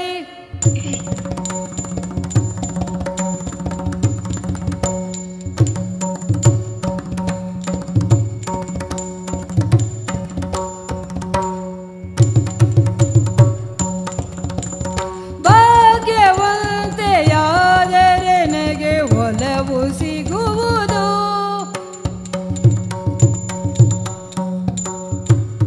ಬಾಲ್ಯದಿಂದ ಒಂಟಿ ಬದುಕು ರೂಢಿ ಎಂಬೆನು. ಬಾಲ್ಯದಿಂದ ಒಂಟಿ ಬದುಕು ರೂಢಿ ಎನಗೆ ರೂಢಿ ಎನಗೆ ರೂಢಿ ಎಂಬೆನು. ಕಾಲವೊಂದು ಕೂಡಿ ಬರಲು ಬಯಕೆ ಚಿಗುರಿತು. ಕಾಲವೊಂದು ಕೂಡಿ ಕೂಡಿ ಕಾಲವೊಂದು ಕೂಡಿ ಬರಲು ಬಯಕೆ ಚಿಗುರಿತು. ಬಯಕೆ ಚಿಗುರಿತು. ಬಾಲ್ಯದಿಂದ ಒಂಟಿ ಬದುಕು ರೂಢಿ ಎಂಬೆನು. ಕಾಲವೊಂದು ಕೂಡಿ ಬರಲು ಬಯಕೆ ಚಿಗುರಿತು. ಕಾಲವೊಂದು ಕೂಡಿ ಬರಲು ಬಯಕೆ ಚಿಗುರಿತು. ಬಯಕೆ ಚಿಗುರಿತು.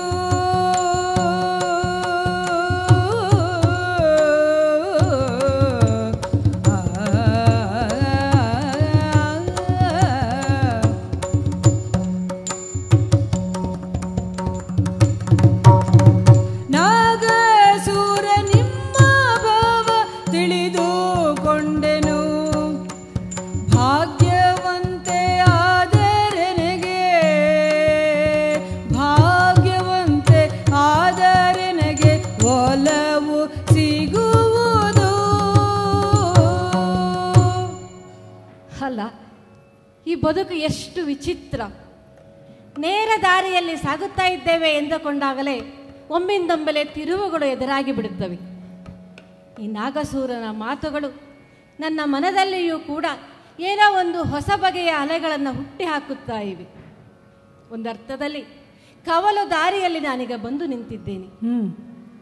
ಯಾವ ದಾರಿಯನ್ನು ಸಾಗಬೇಕು ಎಂಬುದೇ ಗೊತ್ತಾಗುತ್ತಿಲ್ಲ.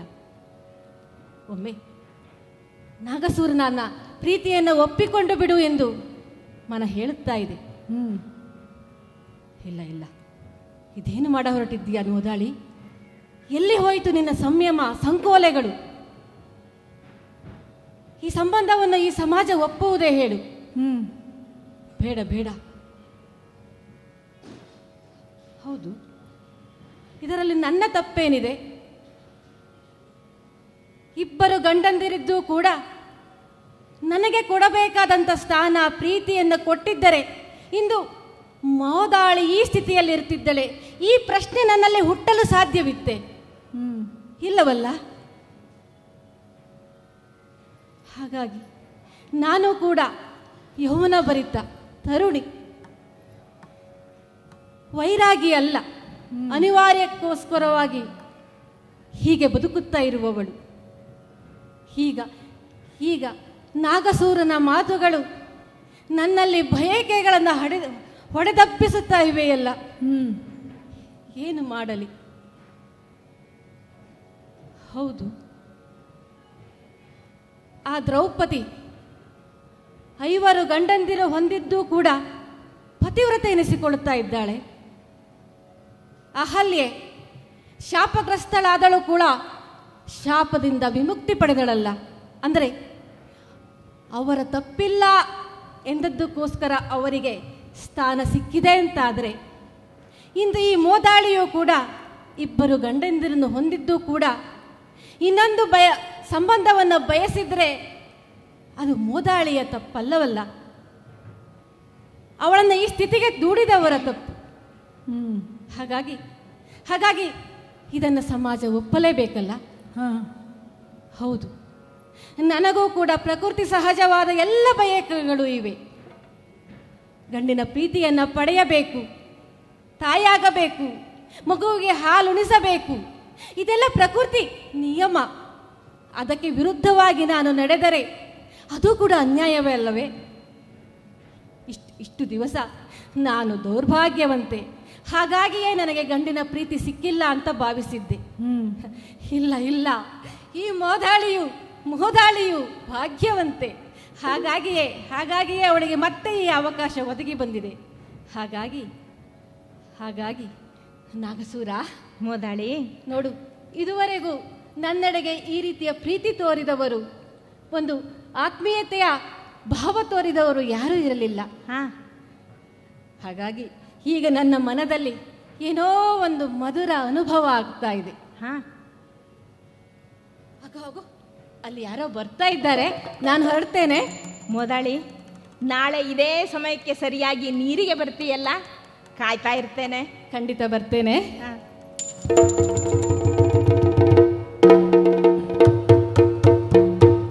ಗೆಳೆಯನೆ ನೀನಿಲ್ಲಿ, ಗೆಳೆಯನೆ ನೀನಿಲ್ಲಿ, ಅವಳಲ್ಲಿ ಪೇಳುವೆಯೇನಲ್ಲಿ, ಅವಳಲ್ಲಿ ಪೇಳುವೆಯೇನಲ್ಲಿ. ನೆರೆಗೂದಲಿನ ಮರುಳಿಗೆ ತಲೆಯನು, ನೆರೆಗೂದಲಿನ ಮರುಳಿಗೆ ತಲೆಯನು, ತರಳೆಯ ಮಡಿಲೊಳಗೆ ತೆಗೆಯಿರಿಸುವೆ. ನೆರೆಗೂದಲಿನ ಮರುಳಿಗೆ ತಲೆಯನು, ತರಳೆಯ ಮಡಿಲೊಳಗೆ ತೆಗೆಯಿರಿಸುವೆ. ಗೆಳೆಯನೆ ನೀನಿಲ್ಲಿ. ಮಿತ್ರ ನಾಗಸೂರ, ಓ ದತ್ತ, ಏನಿಲ್ಲಿ? ಏನು ಸಮಾಚಾರ? ನನ್ನದೇನಿದೆ ಗೆಳೆಯ ಸಮಾಚಾರ? ಬಡವನದು ಏನಿರಬಲ್ಲದು ಸಮಾಚಾರ. ಮಕ್ಕಳು ಟಾಯ್ಲೆಟ್ ಶಾಲೆಯ ಮಕ್ಕಳು, ಸಾಲದಾರರ ಕಾಟ. ಆದರೆ ಗೆಳೆಯ, ನಿನ್ನದು ಏನೋ ಹೊಸ ಸಮಾಚಾರವಿರುವಂತಿದೆ. ಮೊನ್ನೆ ನೆರೆಗೂದಲ ಬಗ್ಗೆ ಚಿಂತಾಕ್ರಾಂತನಾಗಿದ್ದೆ. ದುಃಖಿತನಾಗಿದ್ದೆ. ಈಗ ನೋಡಿದರೆ ಹೊಸ ಯೌವನ ಮರುಕಳಿಸಿದಂತೆ ಕಳೆಕಳೆಯಾಗಿದ್ದೀಯಾ. ತರುಣಿಯೊಬ್ಬಳೊಂದಿಗೆ ಸರಸ ಸಲ್ಲಾಪದಲ್ಲಿ ತೊಡಗಿದ್ದೀಯಾ. ಏನು ನಿನ್ನದು ಸಮಾಚಾರ ಗೆಳೆಯ? ಏನು ಹೇಳ್ತಾ ಇದ್ದೀಯಾ? ನಾನು ನನ್ನ ಪಾಡಿಗೆ ದಾರಿಯಲ್ಲೇ ನಡೆದುಕೊಂಡು ಹೋಗ್ತಾ ಇದ್ದೆ, ವ್ಯವಹಾರದ ಬಗ್ಗೆ ಚಿಂತಿಸುತ್ತಿದ್ದೆ. ಏನು ಹೇಳ್ತಾ ಇದ್ದೀಯಾ? ನಾಗಸೂರ, ನೀನು ನನ್ನ ಬಹುಕಾಲದ ಆಪ್ತ ಮಿತ್ರ. ಹೌದು. ನಿನ್ನ ಮುಖವನ್ನು ನೋಡಿ ನಾನು ನಿನ್ನ ಮನಸ್ಸಿನೊಳಗೆ ಏನು ನಡೆಯುತ್ತಿದೆ ಎಂದು ಹೇಳಬಲ್ಲೆ. ಅಷ್ಟು ಆಪ್ತ ನಾನು. ನನ್ನ ಬಳಿ ಸುಳ್ಳು ಹೇಳಬೇಡ. ನಾನು ನಿನ್ನನ್ನು ಮೋದಾಳಿಯೊಂದಿಗೆ ಮಾತನಾಡುತ್ತಿರುವುದನ್ನು, ಸಲ್ಲಾಪದಲ್ಲಿ ತೊಡಗಿರುವುದನ್ನು ಕಂಡಿದ್ದೇನೆ. ನನ್ನ ಬಳಿ ಸುಳ್ಳು ಬೇಡ ಗೆಳೆಯ. ಹೌದು ಮಿತ್ರ, ನನ್ನ ಪ್ರಾಣ ಸ್ನೇಹಿತ ನೀನು. ನಿನ್ನಲ್ಲೇನು ಮುಚ್ಚುಮರ ಹೇಳು? ನನ್ನ ಮನಸ್ಸೇ ನನ್ನ ಮಾತನ್ನ ಕೇಳ್ತಾ ಇಲ್ಲ. ಮನಸ್ಸೇ ಮರ್ಕಟವೋ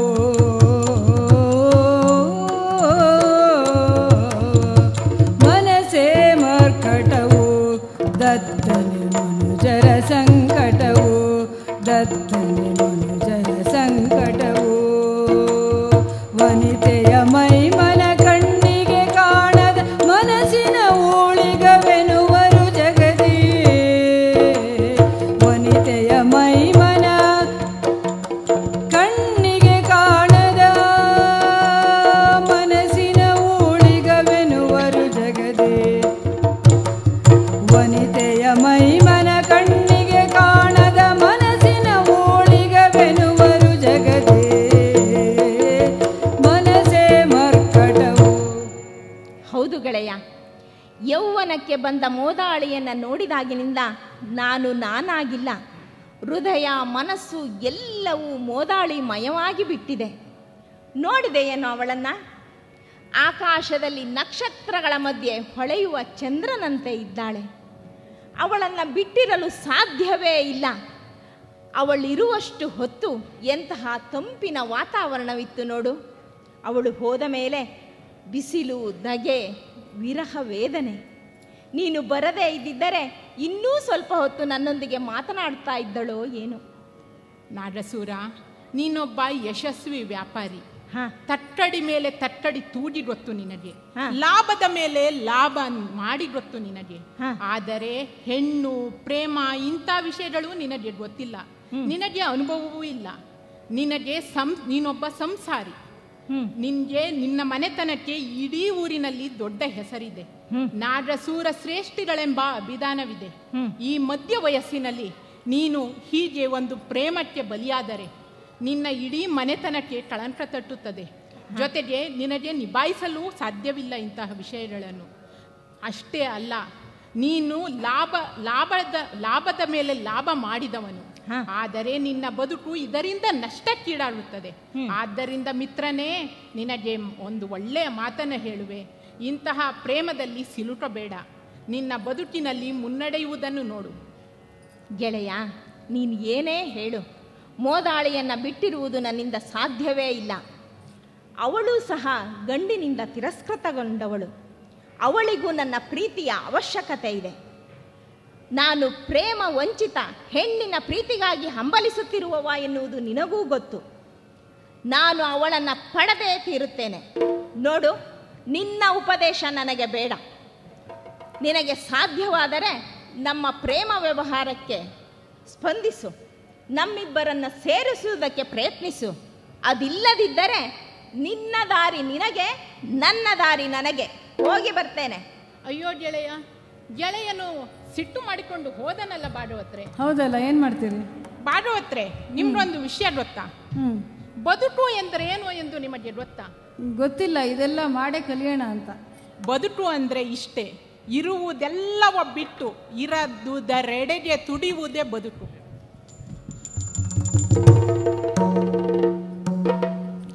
ಭೋರ್ಗರವ ರಕ್ಕಸರ ಹಿಂಡು ಬಾಯ್ ಬಿಟ್ಟು ಹೋದರೆ.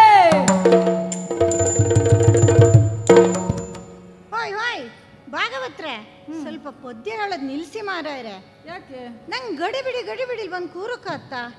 ಇನ್ನು ಭೂಮಿ ಮೇಲೆ ಊರ್ಲಿಲ್ಲ, ತಾಳ ಕೊಟ್ಟು ಶುರು ಮಾಡಿರು. ಸಾಲ ಅಂತ ಹೇಳಿ ಇವರಿಬ್ರು ಬೇರೆ ಬಡ ಬಡ ಬಡ ಗುಡಿಸ್ತರು. ಎಂಥದ್ದು ನೀವು ಹೇಳಿದ್ದು? ಭೋರ್ಗರವ ರಕ್ಕಸಿ. ರಕ್ಕಸಿ ಹಂಗೆ ಕಾಣ್ತನ ಅಲ್ಲ, ನಮ್ಮ ತಾಳ್ಮತ್ಲಲ್ಲಿ ಆಟದಲ್ಲಿ ರಕ್ಷಸರು ಇಲ್ಲದ್ರೆ ಆಗಲ್ಲ, ರಾಕ್ಷಸರು. ಅದಕ್ಕೆ. ಓ ಹಾಗೆ, ಹೋಯ್ಲಿ ಬಿಡಿನಿ. ಬೇರೆ ಹೇಳ ನೋಡಿ, ಇದಾಗತ್ತ ನೋಡಿ. ಬಂದಳಗ ಮೋಹಿನಿ ಆನಂದದಿ ಬಲು ಚಂದದಿ.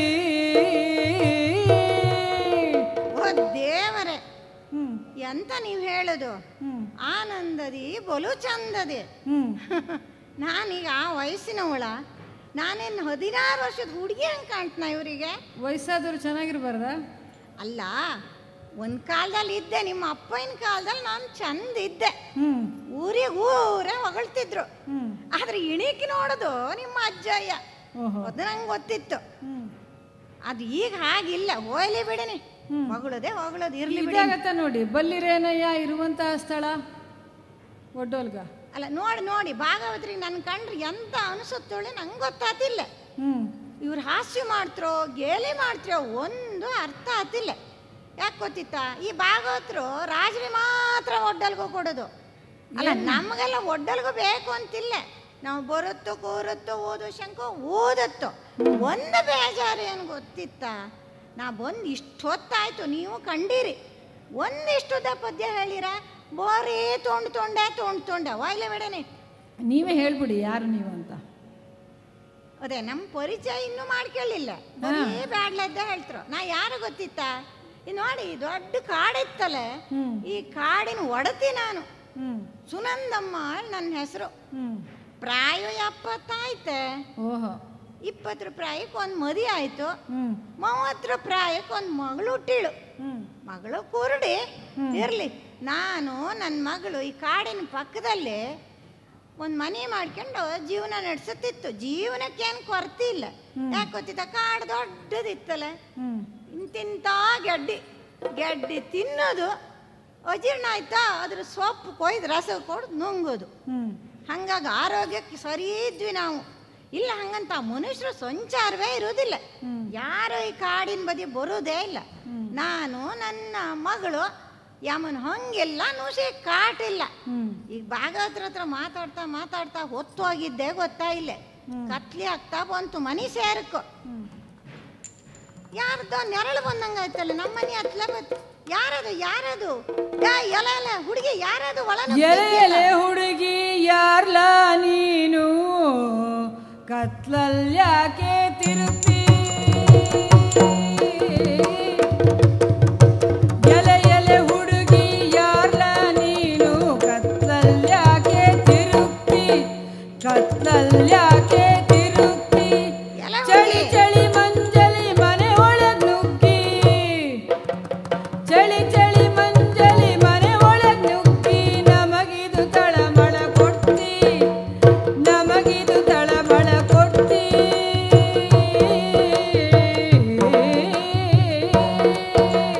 ಮೆಲ್ಲ ಮೆಲ್ಲನೆ ಹೆಜ್ಜೆಯ ಇಟ್ಟು, ಮೆಲ್ಲ ಮೆಲ್ಲನೆ ಹೆಜ್ಜೆಯ ನೆಟ್ಟು, ಪಿಸ ಪಿಸ ಧ್ವನಿಯ ಹೊರಡಿಸ್ತಿ, ಪಿಸ ಪಿಸ ಧ್ವನಿಯ ಹೊರಡಿಸ್ತಿ. ಎಳೆ ಎಳೆ ಹೂವಿನ ದಳದಂತಿದ್ದಿ, ನಿನಗೇನ್ ಬಂತೆ ಶಾಸ್ತಿ? ಎಳೆ ಎಳೆ ಹೂವಿನ ದಳದಂತಿದ್ದಿ, ನಿನಗೇನ್ ಬಂತೆ ಶಾಸ್ತಿ? ಎಲೆ ಹುಡುಗಿ ಯಾರ್ಲ ನೀನು, ಕತ್ಲಲ್ಯಾಕೆ ತಿರುಪಿ?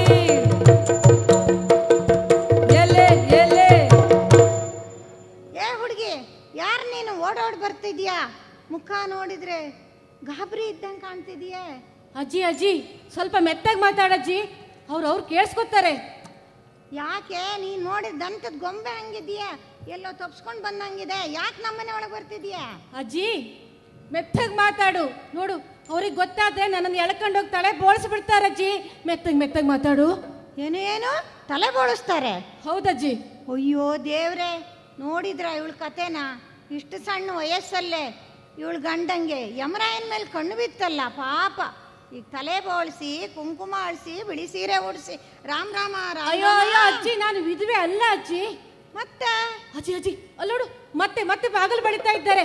ಅಜ್ಜಿ, ನಾನು ಇಲ್ಲಿರೋದನ್ನು ಹೇಳಬೇಡ, ಅವ್ರನ್ನ ಕಳಿಸ್ಬಾ ಅಜ್ಜಿ. ನಾನು ಇಲ್ಲಿರೋದು ಹೇಳ್ಬೇಡ. ಆಯ್ತಾಯ್ತು ಆಯ್ತಾಯ್ತು, ಹೆದರ್ಬೇಡ. ನಾ ಯಾರಂತ ಸ್ವಲ್ಪ ಹೊರಗಡೆ ಹೋಗಿ ನೋಡಿ ಬರ್ತೀನಿ, ನೀ ಇಲ್ಲಿ ಕೂತ್ಗ ಆಯ್ತಾ? ಆಯ್ ಭಾಗವತ್ರೆ, ಯಾರ ಇಲ್ಲೆಲ್ಲ ಹೋದಂಗ ಆಯ್ತಲ್ಲ, ಕಂಡ್ರಿ ನೀವು? ಭಟರು, ರಾಜಭಟ್ರು ಅಷ್ಟೇನಾ ನಿಮ್ಗೆ ಗೊತ್ತಿದ್ದಿದ್ದು? ಅಯ್ಯೋ ದೇವ್ರ, ಈ ಭಾಗವತ್ರಿದ್ರಲ್ಲೇ ತಾಳು ಕುಟ್ಟು ಹಿಡಿದ್ರೆ ಇಲ್ಲ ಬದಿಗೆ ಹಾವಾರ್ದದ್ದು ಅವ್ರಿಗೆ ಗೊತ್ತಾತಿಲ್ಲ. ಅದಕ್ಕೆಲ್ಲ ನಮ್ಮಂತ ವಯಸ್ಸಾದವ್ರೆ ಸರಿಯಾದ ಜನ. ನಾ ಎಲ್ಲ ಲೆಕ್ಕ ತಕ್ಕಂಡೆ ಇಲ್ಲಿವರೆಗೆ ಬಂದದ್ದು. ಹುಡುಗಿ ಅಜ್ಜಿ ಬಂದವರು ಮತ್ತೆ ಯಾರು ಅಲ್ಲ, ರಾಜರ ಕಡಿಯೋರಂತೆ. ಅದ್ಯಾರೋ ರಾಜರ ಭಟ್ರಂತೆ. ಆ ಮೋದಾಳಿ ಹೇಳೋ ಒಂದು ಹುಡುಗಿ ರಾಜರ ಮಾತನ್ನೇ ಧಿಕ್ಕರಿಸಿ ಬಿಟ್ಲಂತೆ. ಹಾಗಾಗಿ ರಾಜರಿಗೆ ಸಿಟ್ಟು ಬಂದು ಅವಳನ್ನು ಸೆರೆಮನೆ ಹಾಕಿದ್ರಂತೆ. ಅಲ್ಲಿಂದ ಓಡಿ ತಪ್ಸ್ಕೊಂಡು ಬಂದಿದ್ಲಂತೆ. ನಂಗೆ ಯಾಕೆ ತಲೆ ಬಿಸಿ, ನಿಂಗೆ ಯಾಕೆ ತಲೆ ಬಿಸಿ? ನೀನು ಅದಲ್ಲ ತಾನೇ? ಅಜ್ಜಿ ಆ ಅದು ನಾನೇ ಅಜ್ಜಿ. ನೀನೇ? ಹೌದಜ್ಜಿ. ಓ ದೇವರೇ, ನಡಿ ನಮ್ಮನಿಗೆ ಬೇಡ ನಿನ್ನ ಸಹವಾಸ. ಯಾಕೆ ಗೊತ್ತಿತ್ತ? ಕಡೆ ರಾಜ ನಮ್ಗೆ ಇಲ್ಲಿ ಕಾಡಿನ ಬದಿಗೂ ಇರಕ್ ಬಿಡುದಿಲ್ಲ, ಇಲ್ಲಿಗೂ ಜನ ಕಳಿಸ್ರು. ಹೋಗು ಬಂದಾರಿ ಸುಮ್ಕೆ. ಅಜ್ಜಿ ನಿನ್ ಕಾಲಿಗೆ ಬೀಳ್ತೀನಿ ಅಜ್ಜಿ. ಇದೊಂದು ರಾತ್ರಿ ಇಲ್ಲಿರ್ಲಿಕ್ಕೆ ಅವಕಾಶ ಕೊಡು. ನಾಳೆ ಬೆಳಗ್ಗೆನೆ ನಾನು ಇಲ್ಲಿಂದ ಹೊರಟೋಗ್ತೇನೆ ಅಜ್ಜಿ. ದಯಮಾಡಿ ನನ್ನನ್ನು ಕಳಿಸ್ಬೇಡ. ಈ ಥರದರಿ ನಾವು ಎಂತ ಮಾಡೋದು? ಜಾಗ ಕೊಡುಕೋಬೇಡ್ದಲ್ಲಿ ಕೂತರಿಗೂ ಗೊತ್ತಿತ್ತಲ್ದೆ, ಪಾಪ ಅಲ್ದ. ಇವತ್ತೊಂದಿವ್ಸ ಇರ್ಲಿ, ಕತೆ ಕೇಳೋ ಏನಾಯ್ತು ಹೇಳಿ. ನೀ ಸರಿಯಿಂದ ಯಾಕೆ ತಪ್ಸ್ಕೊಂಬಂದೆ, ಮತ್ತೆ ಇಲ್ಲಿ ಓಡ್ ಬಂದಿದ್ಯಾಕೆ, ನಿನ್ನ ಸರಿಗೆ ಹಾಕಿದ್ಯಾಕೆ, ಅಷ್ಟು ಹೇಳು ಸಾಕು. ಅದು ಒಂದು ದೊಡ್ಡ ಕಥೆನೇ ಇದೆ ಅಜ್ಜಿ. ನನಗೆ ಹೇಳಿಕೊಳ್ಳಕ್ಕೆ ಇಬ್ರು ಗಂಡಂದ್ರು. ಓಹೋ, ಇಬ್ರು ನನಗೆ ಬಾಳ್ ಕೊಡ್ಲಿಲ್ಲ ಅಜ್ಜಿ. ಮತ್ತೆ ಹಾಗಾಗಿ ನಾನು ತವ್ರನಲ್ಲಿದ್ದಿದ್ದೆ. ಆಗ ನಮ್ಮೂರಿನ ನಾಗಸೂರ ಎಂಬ ವರ್ತಕನೊಂದಿಗೆ ನನಗೆ ಪ್ರೀತಿ ಬೆಳೆಯಿತು ಅಜ್ಜಿ. ಓಹೋ, ನಾವಿಬ್ಬರು ಪರಸ್ಪರ ಪ್ರೀತಿಸ್ತಾ ಇದ್ದೀವಿ, ಒಟ್ಟಿಗೆ ಬದುಕ್ತಾನೂ ಇದ್ವಿ ಅಜ್ಜಿ. ಇದು ಬಹಳ ಗುಟ್ಟಾಗಿಯೇ ಇತ್ತು. ಆದ್ರೆ ಈ ಗುಟ್ಟು ಬಹಳ ದಿನ ಉಳಿಲೇ ಇಲ್ಲ, ರಟ್ಟಾಗಿ ಹೋಯ್ತು. ಹೌದು, ಅದು ರಾಜನ ಕಿವಿಯವರೆಗೂ ಹೋಯ್ತು ಅಜ್ಜಿ. ವಿಚಾರಣೆಗೋಸ್ಕರವಾಗಿ ನಮ್ಮಿಬ್ಬರನ್ನು ರಾಜ್ಯಸಭೆಗೆ ಕರೆಸಿಕೊಂಡ. ಅಲ್ಲಿ ನಾಗಸೂರ ನಾನಾಗಿಯೇ ಮೋದಾಳಿಯನ್ನ ಪ್ರೀತಿಸಲಿಲ್ಲ, ಅವಳಾಗೆ ನನ್ನ ಮೇಲೆ ಬಂದು ಬಿದ್ದಳು ಅಂತ ಹೇಳಿಬಿಟ್ಟ ಅಜ್ಜಿ. ಅಯ್ಯೋ ಶಿವನೇ. ಹಾಗಾಗಿ ಅವನನ್ನ ಬಿಟ್ಟು ಬಿಟ್ರಜ್ಜಿ. ಮತ್ತೆ ನನ್ನನ್ನ ತಪ್ಪಿತಸ್ಥೆ, ಇವಳು ವ್ಯಭಿಚಾರಿ ಅಂತ ಹೇಳ್ಬಿಟ್ರು. ಅಷ್ಟೇ ಅಲ್ಲ ಅಜ್ಜಿ, ಪಟ್ಟ ಕಟ್ಟಿ ಬಿಟ್ರು. ನನಗೆ ತಲೆಬೋಳಿಸಿ ಗಡಿಪಾರು ಉಳಿಸುವಂತ ಶಿಕ್ಷೆ ವಿಧಿಸಿ ನನ್ನನ್ನ ಸೆರೆಮನೆಗೆ ಹಾಕ್ಬಿಟ್ರಜ್ಜಿ. ಅಯ್ಯೋ, ಅನ್ಯಾಯ ಆಗೋಯ್ತಲ್ಲೇ. ನಾನು ಕೇಳಿದ್ದೆ ಆ ವಿಚಾರನ. ಅಜ್ಜಿ, ಯಾರೋ ಒಬ್ರು ಹೀಗೆ ಸಹಾಯ ಮಾಡಿದ್ರಿಂದ ನಾನು ತಪ್ಪಿಸ್ಕೊಂಡು ಬಂದಿದ್ದೀನಿ. ದಯಮಾಡಿ ಈ ವಿಷಯ ಎಲ್ಲೂ ಹೇಳಬೇಡ. ನಾನು ನಾಳೆ ಬೆಳಗ್ಗೆನೆ ಇಲ್ಲಿಂದ ಹೊರಟೋಗ್ತೇನೆ. ಆಯ್ತು, ನಾನು ಕೇಳಿದವಳಿದ್ದೇನೆ. ತುಂಬಿ ಸಭೆಯಲ್ಲಿ ರಾಜರ ಮುಂದೆ ನಿನ್ನ ಗಂಡ ಯಾರು ಅಂತ ಕೇಳ್ದವಾಗ ಅಣ್ಣ ತಮ್ಮನ ಕೈ ತೋರಿಸಿ ಮೂರನೇವನ್ ಪ್ರೀತಿ ಮಾಡಿದೆ ಅಂತ ತುಂಬಿ ಸಭೆಯಲ್ಲಿ ಹೇಳಿದವಳು ನೀನೇ ಅಂತ ಈಗ ಅರ್ಥ ಆಯ್ತು. ಹೌದಜ್ಜಿ, ಅದ್ರಲ್ಲಿ ನನ್ನ ತಪ್ಪೇನಿದೆ? ನಾ ಸತ್ಯನೇ ಹೇಳಿದ್ದು.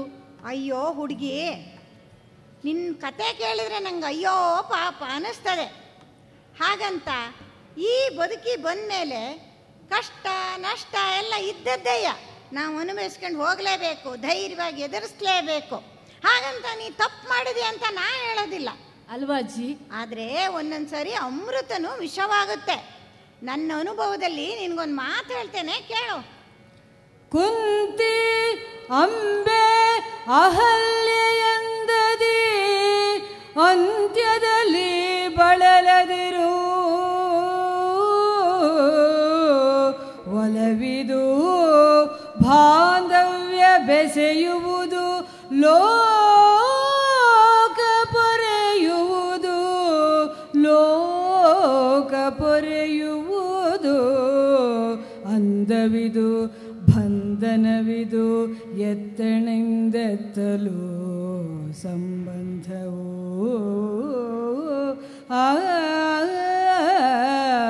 ಅನ್ಯರೆಂಬುವುದಿಲ್ಲಿದಕ್ಕೆ, ಅನ್ಯರೆಂಬುವುದಿಲ್ಲಿದಕ್ಕೆ, ಇದ ಪ್ರೀತಿ ಎಂಬರು ಜಗದಲ್ಲಿ. ಅನ್ಯರೆಂಬುವುದಿಲ್ಲಿದಕ್ಕೆ, ಇದ ಪ್ರೀತಿ ಎಂಬರು ಜಗದಲ್ಲಿ.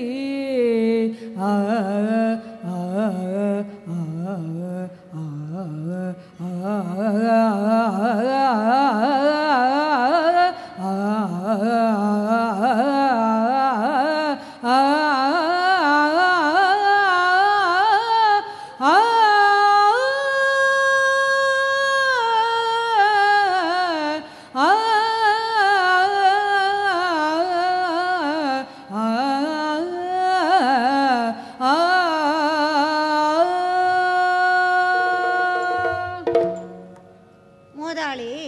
ಅಜ್ಜಿ?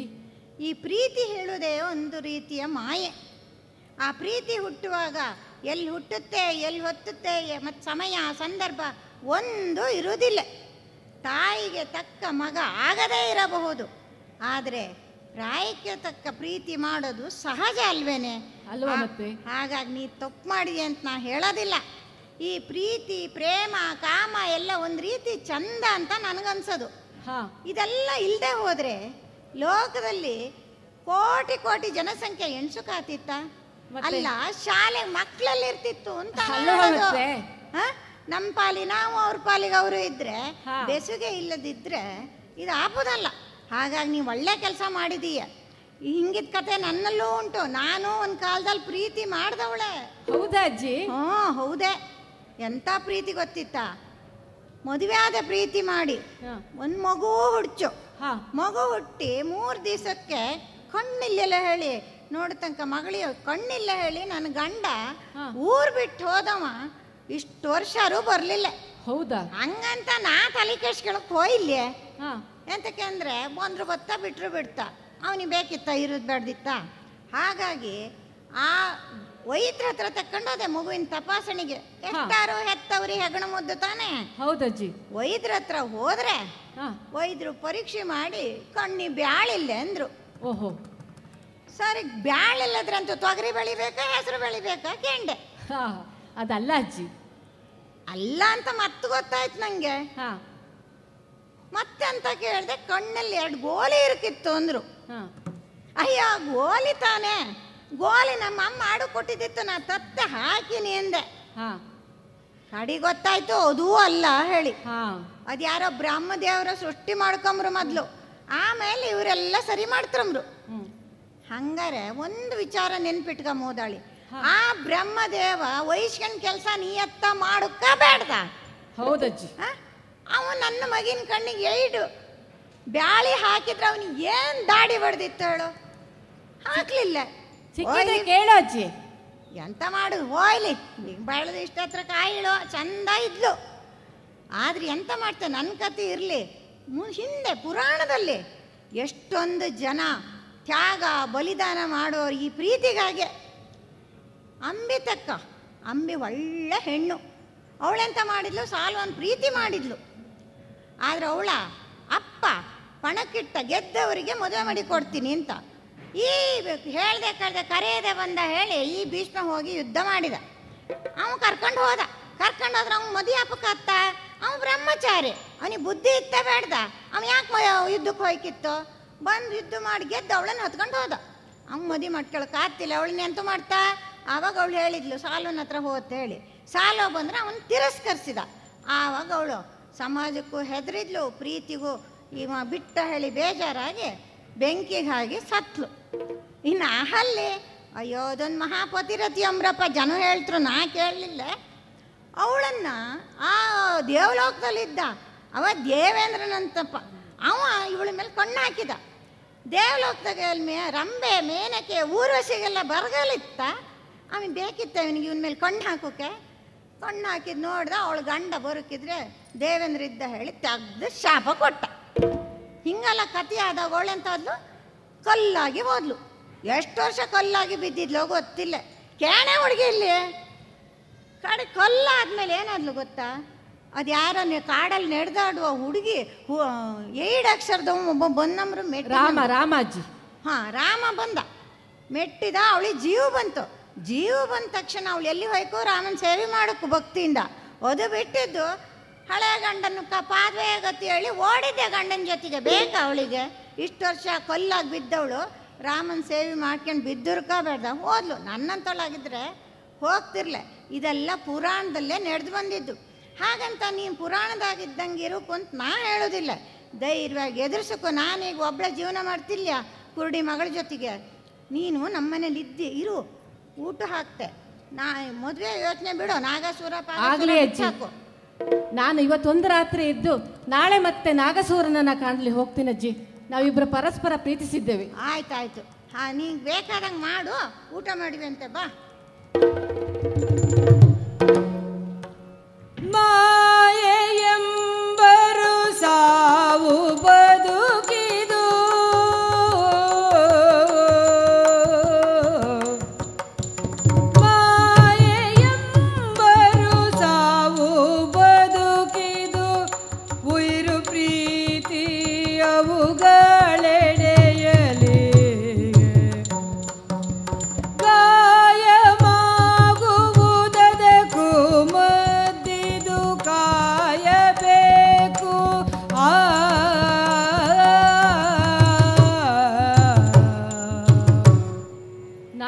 ನನ್ನ ಪ್ರೀತಿ ನಿಜವಾದ್ದು ಎಂಬ ಭ್ರಮೆಯಲ್ಲಿದ್ದ ನಾನು ಮತ್ತೆ ಅವನನ್ನು ಕಾಣಲು ಹೋದೆ. ಆದರೆ ನನ್ನನ್ನು ನೋಡಿದಾಗ ಹೆದರಿದ ಅವ ನಮ್ಮ ನಡುವೆ ಪ್ರೀತಿಯೇ ಇಲ್ಲ ಎಂಬಂತೆ ವರ್ತಿಸಿಬಿಟ್ಟ. ಮೊದಲೇ ಭಗ್ನಪ್ರೇಮಿಯಾಗಿದ್ದ ನಾನು ಹೇಗೋ ಸೈರಿಸಿಕೊಂಡೆ. ಅಲ್ಲ, ಈ ಹೆಣ್ಣನ್ನು ಮಾಯೆ ಅಂತ ಅದೆಷ್ಟು ಬೇಗ ಕರೆದು ಬಿಡ್ತಾರಲ್ಲ. ಈ ಕಾಯದಿಂದಲೇ ಅಲ್ಲವೇ ಈ ಸೃಷ್ಟಿಗೆ ಜೀವ ಬರುವುದು. ರಕ್ತ ಮಾಂಸಗಳನ್ನು ಹಂಚಿಕೊಂಡು ಬೆಳೆದಂಥ ಜೀವಕ್ಕೆ ಜೀವ ಕೊಟ್ಟ ಕಾಯವೇ ಅದು ಹೇಗೆ ಮಾಯೆಯಾಗಿ ಬಿಡ್ತದೋ ನನಗಂತೂ ಅರ್ಥವಾಗುತ್ತಿಲ್ಲ. ವಿಶ್ವಾಮಿತ್ರನ ತಪಸ್ಸು ಕೆಡಿಸುವಾಗಿನ ಮೇನಕೆ ದೇವತೆ, ಅಮೃತವನ್ನು ಉಳಿಸಿದಂಥ ಮೋಹಿನಿ ದೇವತೆ. ಆದರೆ ತಮ್ಮ ಕಾರ್ಯ ಮುಗಿದ ನಂತರ ಅವರೆಲ್ಲರೂ ಮಾಯಾರೂಪಿಗಳ. ಇಷ್ಟೇನ ಹೆಣ್ಣಿನ ಬದುಕು? ಹಾಗಂತ ಹತಾಶೆ ಅನುಭವಿಸುತ್ತಾ ಕೂರುವವಳಲ್ಲ ನಾನು. ಈಗ ಬೇಕಷ್ಟು ಪಾಠ ಕಲಿತಿದ್ದೇನೆ ನಾನು. ಪ್ರೀತಿ ಒಂದೆಯೇ, ಗಂಡಿನ ಪ್ರೀತಿಯೇ ಒಂದೆಯೇ ಜೀವನ, ಅದರ ಆಸೆಗೆ ಬದುಕಿಲ್ಲ ಅಂತ ನಾನು ಆತ್ಮಹತ್ಯೆಗೆ ಮುಂದಾಗುವವಳಲ್ಲ. ಅದನ್ನು ಮೀರಿಯೂ ಬದುಕಿದೆ. ಪ್ರೀತಿಸಲು ಇಲ್ಲಿ ಬೇಕಾದಷ್ಟಿದೆ. ಪ್ರಕೃತಿಯಲ್ಲಿ ಗಿಡ ಮರಗಳಿವೆ, ಪ್ರಾಣಿ ಪಕ್ಷಿಗಳಿವೆ, ನದಿ ತೊರೆಗಳಿವೆ. ಅವುಗಳನ್ನೆಲ್ಲ ಪ್ರೀತಿಸುತ್ತಾ ಅವುಗಳಿಂದ ಪ್ರೀತಿ ಪಡೆಯುತ್ತಾ ನಾನು ಬದುಕುತ್ತೇನೆ. ಹೌದು, ಮನಸ್ಸು ಮಾಡಿದರೆ ದಾರಿ ಇಲ್ಲದೆಡೆಯಲ್ಲೂ ನಾನು ದಾರಿ ಸೃಷ್ಟಿಸಬಲ್ಲೆ ಎಂಬುದನ್ನು ತೋರಿಸುತ್ತೇನೆ. ನಾನು ಸುನಂದಮ್ಮನಾಗುತ್ತೇನೆ.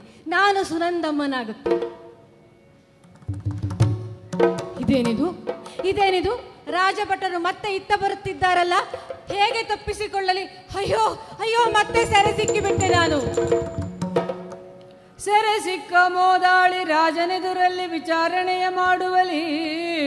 ಅತಿಭದ್ರ ಸೆರೆಯನ್ನು ಮೀರಿ ನಡೆಯ ಬಗೆಯ ತಿಳಿಸಲಾಗದೆ ದ್ರೋಹದ ಅಪರಾಧವ ಹೊತ್ತಳು.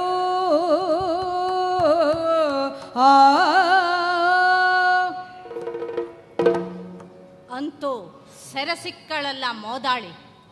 ಅವಳನ್ನು ಎಲ್ಲರೆದುರು ವಿಚಾರಿಸಬೇಕಾಗಿತ್ತು. ಹಾಗೆ ಮಾಡಿದರೆ ನನ್ನ ಮರ್ಯಾದೆಯೇ ಹೋಗುತ್ತದೆ. ಹಾಗಾಗಿ ಚಿಲ್ಲಿಯೇ ಅವಳನ್ನು ವಿಚಾರಿಸುತ್ತೇನೆ. ಎಲೈ ಮೋದಾಳಿ, ಸೆರೆಮನೆಯಿಂದ ತಪ್ಪಿಸಿಕೊಂಡೆಯಲ್ಲ, ರಾಜಾಜ್ಞೆಯನ್ನು ಧಿಕ್ಕರಿಸಿದೆಯಲ್ಲ, ಇಷ್ಟು ಭದ್ರವಾದ ಈ ಕೋಟೆಯನ್ನು ಭೇದಿಸಿ ಹೇಗೆ ತಪ್ಪಿಸಿಕೊಂಡೆ? ಯಾರು ನಿನಗೆ ಸಹಾಯ ಮಾಡಿದರು? ಹೇಳು, ಈಗಲೇ ಹೇಳು. ಹೇಳುವುದಿಲ್ಲವಾ? ಹೇಳದಿದ್ದರೆ ಈಗಲೇ ನಿನ್ನ ತಲೆ ಕತ್ತರಿಸುತ್ತೇನೆ ನೋಡು. ಅದನ್ನು ಮಾತ್ರ ಕೇಳಬೇಡಿ ಮಹಾರಾಜ. ನನ್ನ ತಲೆ ತಾನೆ ಕತ್ತರಿಸಿಬಿಡಿ. ನನಗೆ ಜೀವಿಸಬೇಕೆಂಬ ಹಂಬಲವಾಗಲಿ ಮಾತನಾಡಬೇಕೆಂಬ ಉತ್ಸಾಹವಾಗಲಿ ಇಲ್ಲ. ನನಗೆ ಸಹಾಯ ಮಾಡಿದವರ ವಿಚಾರ ಹೇಳಿದರೆ ನಾನು ಅವರಿಗೆ ದ್ರೋಹ ಬಗೆದಂತಾಗುತ್ತದೆ. ದ್ರೋಹ? ಯಾರಿಗೆ ದ್ರೋಹ? ನನಗೆ ನೀನು ದ್ರೋಹ ಮಾಡಿದ್ದೀಯೆ. ನನ್ನ ಆಜ್ಞೆಯನ್ನು ಧಿಕ್ಕರಿಸಿದ್ದೀಯೆ. ಎಂಥ ದುರಹಂಕಾರಿ ಹೆಣ್ಣು ನೀನು. ಮೊದಲೇ ನಡತೆಗೆಟ್ಟ ಹೆಣ್ಣು ನೀನು. ಒಂದು ಕ್ಷಣ ನಿನ್ನನ್ನು ಸುಮ್ಮನೆ ಹಾಗೆ ಬಿಟ್ಟರೆ ಏನು ಮಾಡುತ್ತೀಯೋ ತಿಳಿಯದು. ಶೀಗಲೇ ಕತ್ತರಿಸುತ್ತೇನೆ ನೋಡು ನಿನ್ನನ್ನು. ಅರಸ, ಸ್ವಲ್ಪ ತಡೆಯಿರಿ. ಚಂದ್ರ, ಅರಸ ತಡೆಯಿರಿ ಮಾತಲಾಲಿಸಿ.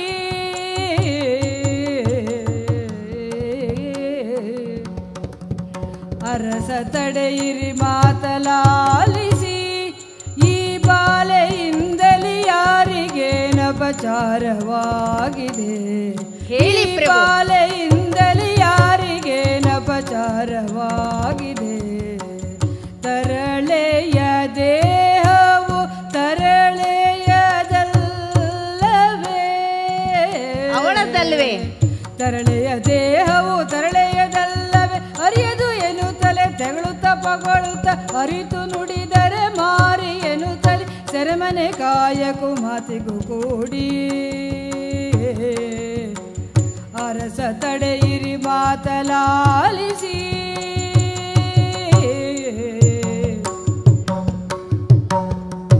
ಪ್ರಭು, ಸ್ವಲ್ಪ ತಡೆಯಿರಿ. ನನ್ನ ಮಾತನ್ನ ಆಲಿಸಿ. ಸಿಟ್ಟಿಗೆ ಕೈಗೆ ಬುದ್ಧಿಯನ್ನ ಕೊಡಬೇಡಿ. ಆಮೇಲೆ ನೀವು ಮಾಡಿದ್ದು ತಪ್ಪು ಎಂದು ತಿಳಿದರೂ ಕೂಡ ಪಶ್ಚಾತ್ತಾಪ ಪಡಬೇಕಾಗುತ್ತದೆಯೇ ವಿನಃ ಸರಿಪಡಿಸಲು ಸಾಧ್ಯವಿಲ್ಲ. ಹೌದು, ಆ ಮೋದಾಳಿ ಮಾಡಿದ ತಪ್ಪಾದರೂ ಏನು? ಅವಳ ದೇಹ ಅವಳು ಬಳಸಿಕೊಂಡಳು. ಆದರೆ ನೀವು ವಿಚಾರಿಸುವಾಗ ನಾಗಸೂರ ಹಾಗೂ ಮೋದಾಳಿ ಇಬ್ಬರನ್ನು ಸರಿಯಾಗಿ ವಿಚಾರಿಸಬೇಕಿತ್ತು. ಆದರೆ ನೀವು ನಾಗಸೂರನನ್ನು ಹೆಚ್ಚು ವಿಚಾರಿಸಲೇ ಇಲ್ಲ. ಯಾಕೆ? ನನಗೆ ಗೊತ್ತು.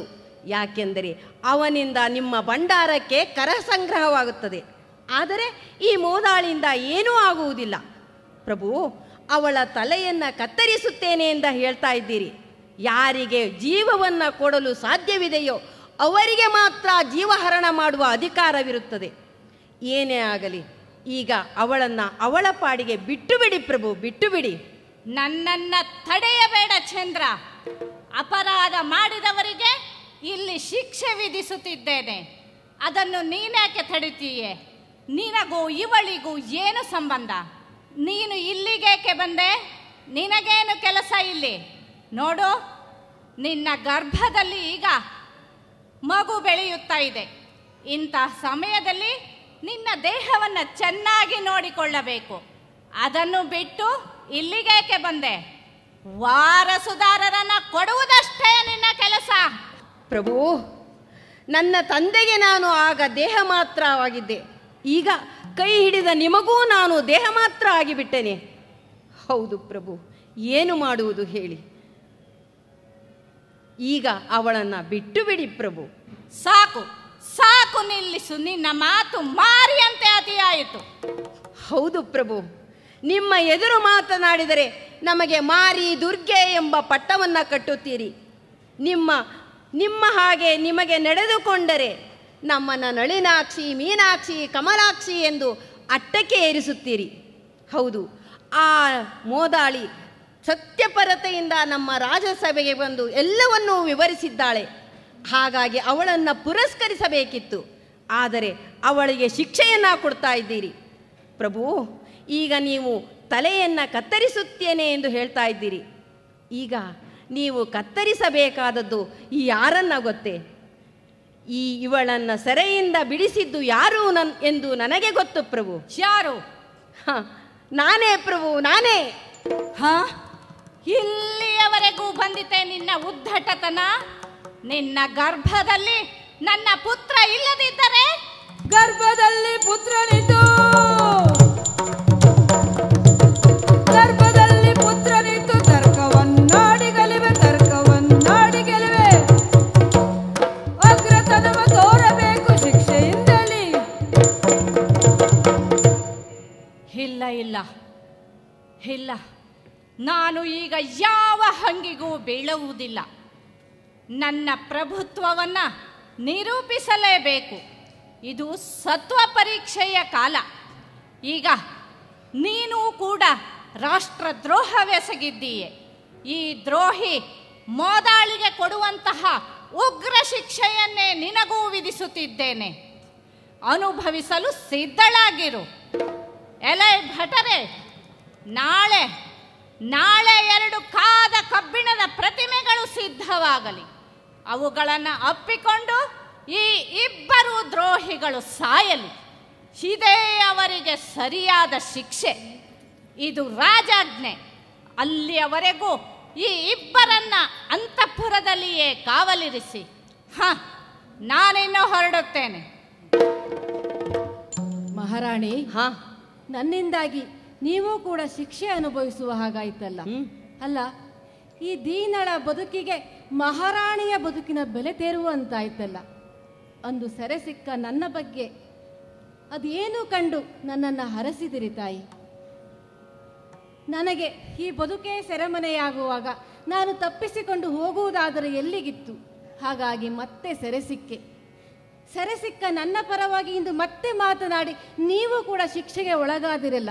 ಹೇಳಿ ಮಹಾರಾಣಿ, ಅಂಥದ್ದೇನು ಕಂಡಿರಿ ನನ್ನಲ್ಲಿ? ಮೋದಾಳಿ, ಧರ್ಮವೇ ಅಧಿಕಾರವು ಕೇಳು,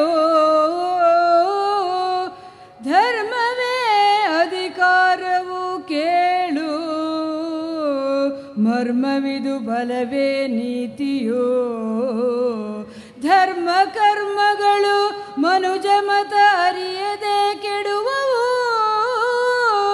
ನವ ಸಂಬಂಧವು ಬಲು ಸೊಗಸಿದು ಅವು ದಿನ ಕಳೆಯುತ್ತಾ ಹಳಸುವುದು ಭಾವದಲ್ಲಿ ಕಾಪಿಡದೆ ಹೊಸತನ ಉಳಿಯುವುದೆಂತು ಭಾವದಲ್ಲಿ ಕಾಪಿಡದೆ ಹೊಸತನ ಉಳಿಯುವುದೆಂತು. ಮೋದಾಳಿ ಮಹಾರಾಣಿ, ಈ ಪ್ರಪಂಚದಲ್ಲಿ ಧರ್ಮ ಯಾವುದು ಗೊತ್ತೇ? ಅಧಿಕಾರದಲ್ಲಿರುವವರು ತಾವು ನಡೆದದ್ದೇ ಧರ್ಮ, ಮಾಡಿದ್ದೇ ಶಾಸನ ಎಂದು ಆಲೋಚಿಸುತ್ತಾರೆ. ಆದರೆ ಪ್ರಪಂಚದಲ್ಲಿ ಸಾಕಷ್ಟು ಪ್ರಾಣಿಗಳಿರುತ್ತವೆ. ಅದರಲ್ಲಿ ವಿಶೇಷವಾದ ಜ್ಞಾನವನ್ನು ಹೊಂದಿದವನು ಈ ಮನುಷ್ಯ ಪ್ರಾಣಿ. ಅವನಿಗೆ ವಿಶೇಷವಾದ ನಿಯಮವಿದೆ. ಕಾಡಿನಲ್ಲಿ 2 ಪ್ರಾಣಿಗಳು ಹೋರಾಡಿ ಬಲವಿದ್ದದ್ದು ಅಲ್ಲಿ ಗೆಲ್ಲುತ್ತದೆ, ಅಲ್ಲಿ ಬಲಪ್ರಧಾನವಾಗುತ್ತದೆ. ಆದರೆ ಮನುಷ್ಯ ಹಾಗಲ್ಲವಲ್ಲ, ವಿಚಾರಣಾ ಶಕ್ತಿಯನ್ನು ಹೊಂದಿದ್ದಾನೆ, ಮಾತನಾಡುತ್ತಾನೆ. ಹಾಗಾಗಿ ಮನುಷ್ಯ ಧರ್ಮದಂತೆ ಅವನು ಬಲಹೀನರನ್ನ ಕೈ ಎತ್ತಿ ಮೇಲಿಡಿಯಬೇಕು, ಆಗಲೇ ಅವನು ನಿಜವಾದ ಮನುಷ್ಯನಾಗುತ್ತಾನೆ. ಇನ್ನು ಸಂಬಂಧದ ವಿಚಾರ, ಹೊಸ ಸಂಬಂಧವಾದಾಗ ಎಲ್ಲವೂ ಹೊಸತಾಗಿ ನಳನಳಿಸುತ್ತದೆ. ಆದರೆ ದಿನ ಕಳೆದಂತೆ ಅವರು ನಮಗೆ ಹತ್ತಿರವಾಗಿ ಅವರ ನಡತೆ ಎಲ್ಲ ನಮಗೆ ಗೊತ್ತಾದ ಮೇಲೆ ಇಷ್ಟೇ ಎನಿಸಿಬಿಡುತ್ತದೆ. ಅದೇ ನೋಡು, ನನ್ನ ಹಾಗೂ ರಾಜರ ಸಂಬಂಧವನ್ನೇ ನೋಡು. ವಿವಾಹವಾಗಿ ಇಷ್ಟು ದಿನ ಸುಖವಾಗಿದ್ದೆವು, ಈಗ ನಾನು ಎದುರಾಡಿದೆ ಎಂಬ ಕಾರಣಕ್ಕಾಗಿ ನನ್ನನ್ನೇ ಶಿಕ್ಷಿಸಲು ಹೊರಟಿದ್ದಾರೆ. ಮೋದಾಳಿ, ನಿನ್ನ ಹಾಗ ನಾಗಸೂರನ ಸಂಬಂಧವನ್ನು ನೋಡು. ತನ್ನ ಘನತೆಗೆ ಧಕ್ಕೆ ಬರ್ತದೆ ಅಂತ ನಿನ್ನ ಸಂಬಂಧವನ್ನೇ ಇಲ್ಲ ಎನಿಸಿ ರಾಜಸಭೆಯಲ್ಲಿ ಹೇಳಿಬಿಟ್ಟ. ಹೀಗಾಗಿ ನಾವು ನಮ್ಮತನವನ್ನು ಉಳಿಸಿಕೊಂಡು ಬೆಳೆಸಿಕೊಂಡು ನಡೆಯಬೇಕು. ಈಗ ನಾನೊಂದು ನಿರ್ಧಾರಕ್ಕೆ ಬಂದಿದ್ದೇನೆ. ಏನು? ನನ್ನ ಸಖಿಯರು ಸುರಂಗ ಮಾರ್ಗದಿಂದ ನಿನ್ನನ್ನು ಹೊರದೇಶಕ್ಕೆ ಕರೆದುಕೊಂಡು ಹೋಗುತ್ತಾರೆ. ಅಲ್ಲಿ ನೀನು ಧೈರ್ಯವಾಗಿ ನಿನ್ನ ಜೀವನವನ್ನು ನಡೆಸಬೇಕು. ಧೈರ್ಯಂ ಸರ್ವತ್ರ ಸಾಧನಂ. ಧೈರ್ಯವಿದ್ದರೆ ಏನನ್ನಾದರೂ ಸಾಧಿಸಬಹುದು. ಹಾಗಾಗಿ ನಾಳಿನ ಸೂರ್ಯೋದಯ ನಿನಗೆ ವಿಶೇಷವಾದ ಬಾಳನ್ನು ಕೊಡಲಿ, ಬೆಳಕನ್ನು ಕೊಡಲಿ ಎಂದು ನಿನಗೆ ಶುಭವನ್ನು ನಾನು ಹಾರೈಸ್ತಾ ಇದ್ದೇನೆ. ಧೈರ್ಯಗೆಡಬೇಡ, ಹೋಗಿ ಬಾ. ಆಗಲಿ ಮಹಾರಾಣಿ, ನಿಮ್ಮ ಮಾತಿನಿಂದ ನನಗೆ ಮತ್ತೆ ಉತ್ಸಾಹ ಬರುತ್ತಿದೆ. ಹೌದು, ಉತ್ತರಾಧಿಕಾರಿಗೆ ನನ್ನ ಹೊತ್ತು ಹೆತ್ತು ಅಷ್ಟೇ ತನ್ನ ಕರ್ತವ್ಯ ಅಂತ ಭೂಗರ್ಭ ಸೇರುವ ಸೀತೆ ನಾನಾಗಬಾರದು. ಮಹಾರಾಣಿ, ಅದರ ಆಚೆಗೂ ಬದುಕಿದೆ ಎಂಬುದನ್ನು ನಾನು ತೋರಿಸುತ್ತೇನೆ. ಆಗಲಿ ಮಹಾರಾಣಿ, ನಾನಿನ್ನು ಹೋಗಿ ಬರ್ತೇನೆ. ಶುಭವಾಗಲಿ. ಮತ್ತೊಮ್ಮೆ ಪಲ್ಲವಿಗೆ ಮತ್ತು ಸಂಘಟಕರಿಗೆ ಧನ್ಯವಾದವನ್ನು ಹೇಳ್ತಾ ಮಂಗಳ ಪದವನ್ನು ಹೇಳ್ತೇನೆ. ಎತ್ತಣ ಮಾಮರ ಎತ್ತಣ ಕೋಗಿಲೆ ಎತ್ತಣಿಂದೆತ್ತ ಸಂಬಂಧವಯ್ಯ ಬೆಟ್ಟದ ಮೇಲಿನ ನೆಲ್ಲಿಯ ಕಾಯಿ ಸಮುದ್ರದೊಳಗಣ ಉಪ್ಪು ಬೆಟ್ಟದ ಮೇಲಿನ ನೆಲ್ಲಿಯ ಕಾಯಿ ಸಮುದ್ರದೊಳಗಣ ಉಪ್ಪು ಎತ್ತಣಿಂದೆತ್ತ ಸಂಬಂಧವಯ್ಯ ಗುಹೇಶ್ವರ ಲಿಂಗಕ್ಕೆಯೂ ನಮಗೆಯೂ ಎತ್ತಣಿಂದೆತ್ತ ಸಂಬಂಧವಯ್ಯ ಆದಿದೇವ ಸಕಲಾಗಮ ಸನ್ನುತ ಯಾದವ ಕುಲಮೋಹನ ರೂಪ ವೇದೋದ್ಧಾರ ತಿರುಪತಿ ವೆಂಕಟ ವೇಣುನಾಥ ಪ್ರಿಯ ನಮೋ ನಮೋ ನಾರಾಯಣತೆ ನಮೋ ನಮೋ ನಾರದ ಸನ್ನುತ ನಮೋ ನಮೋ.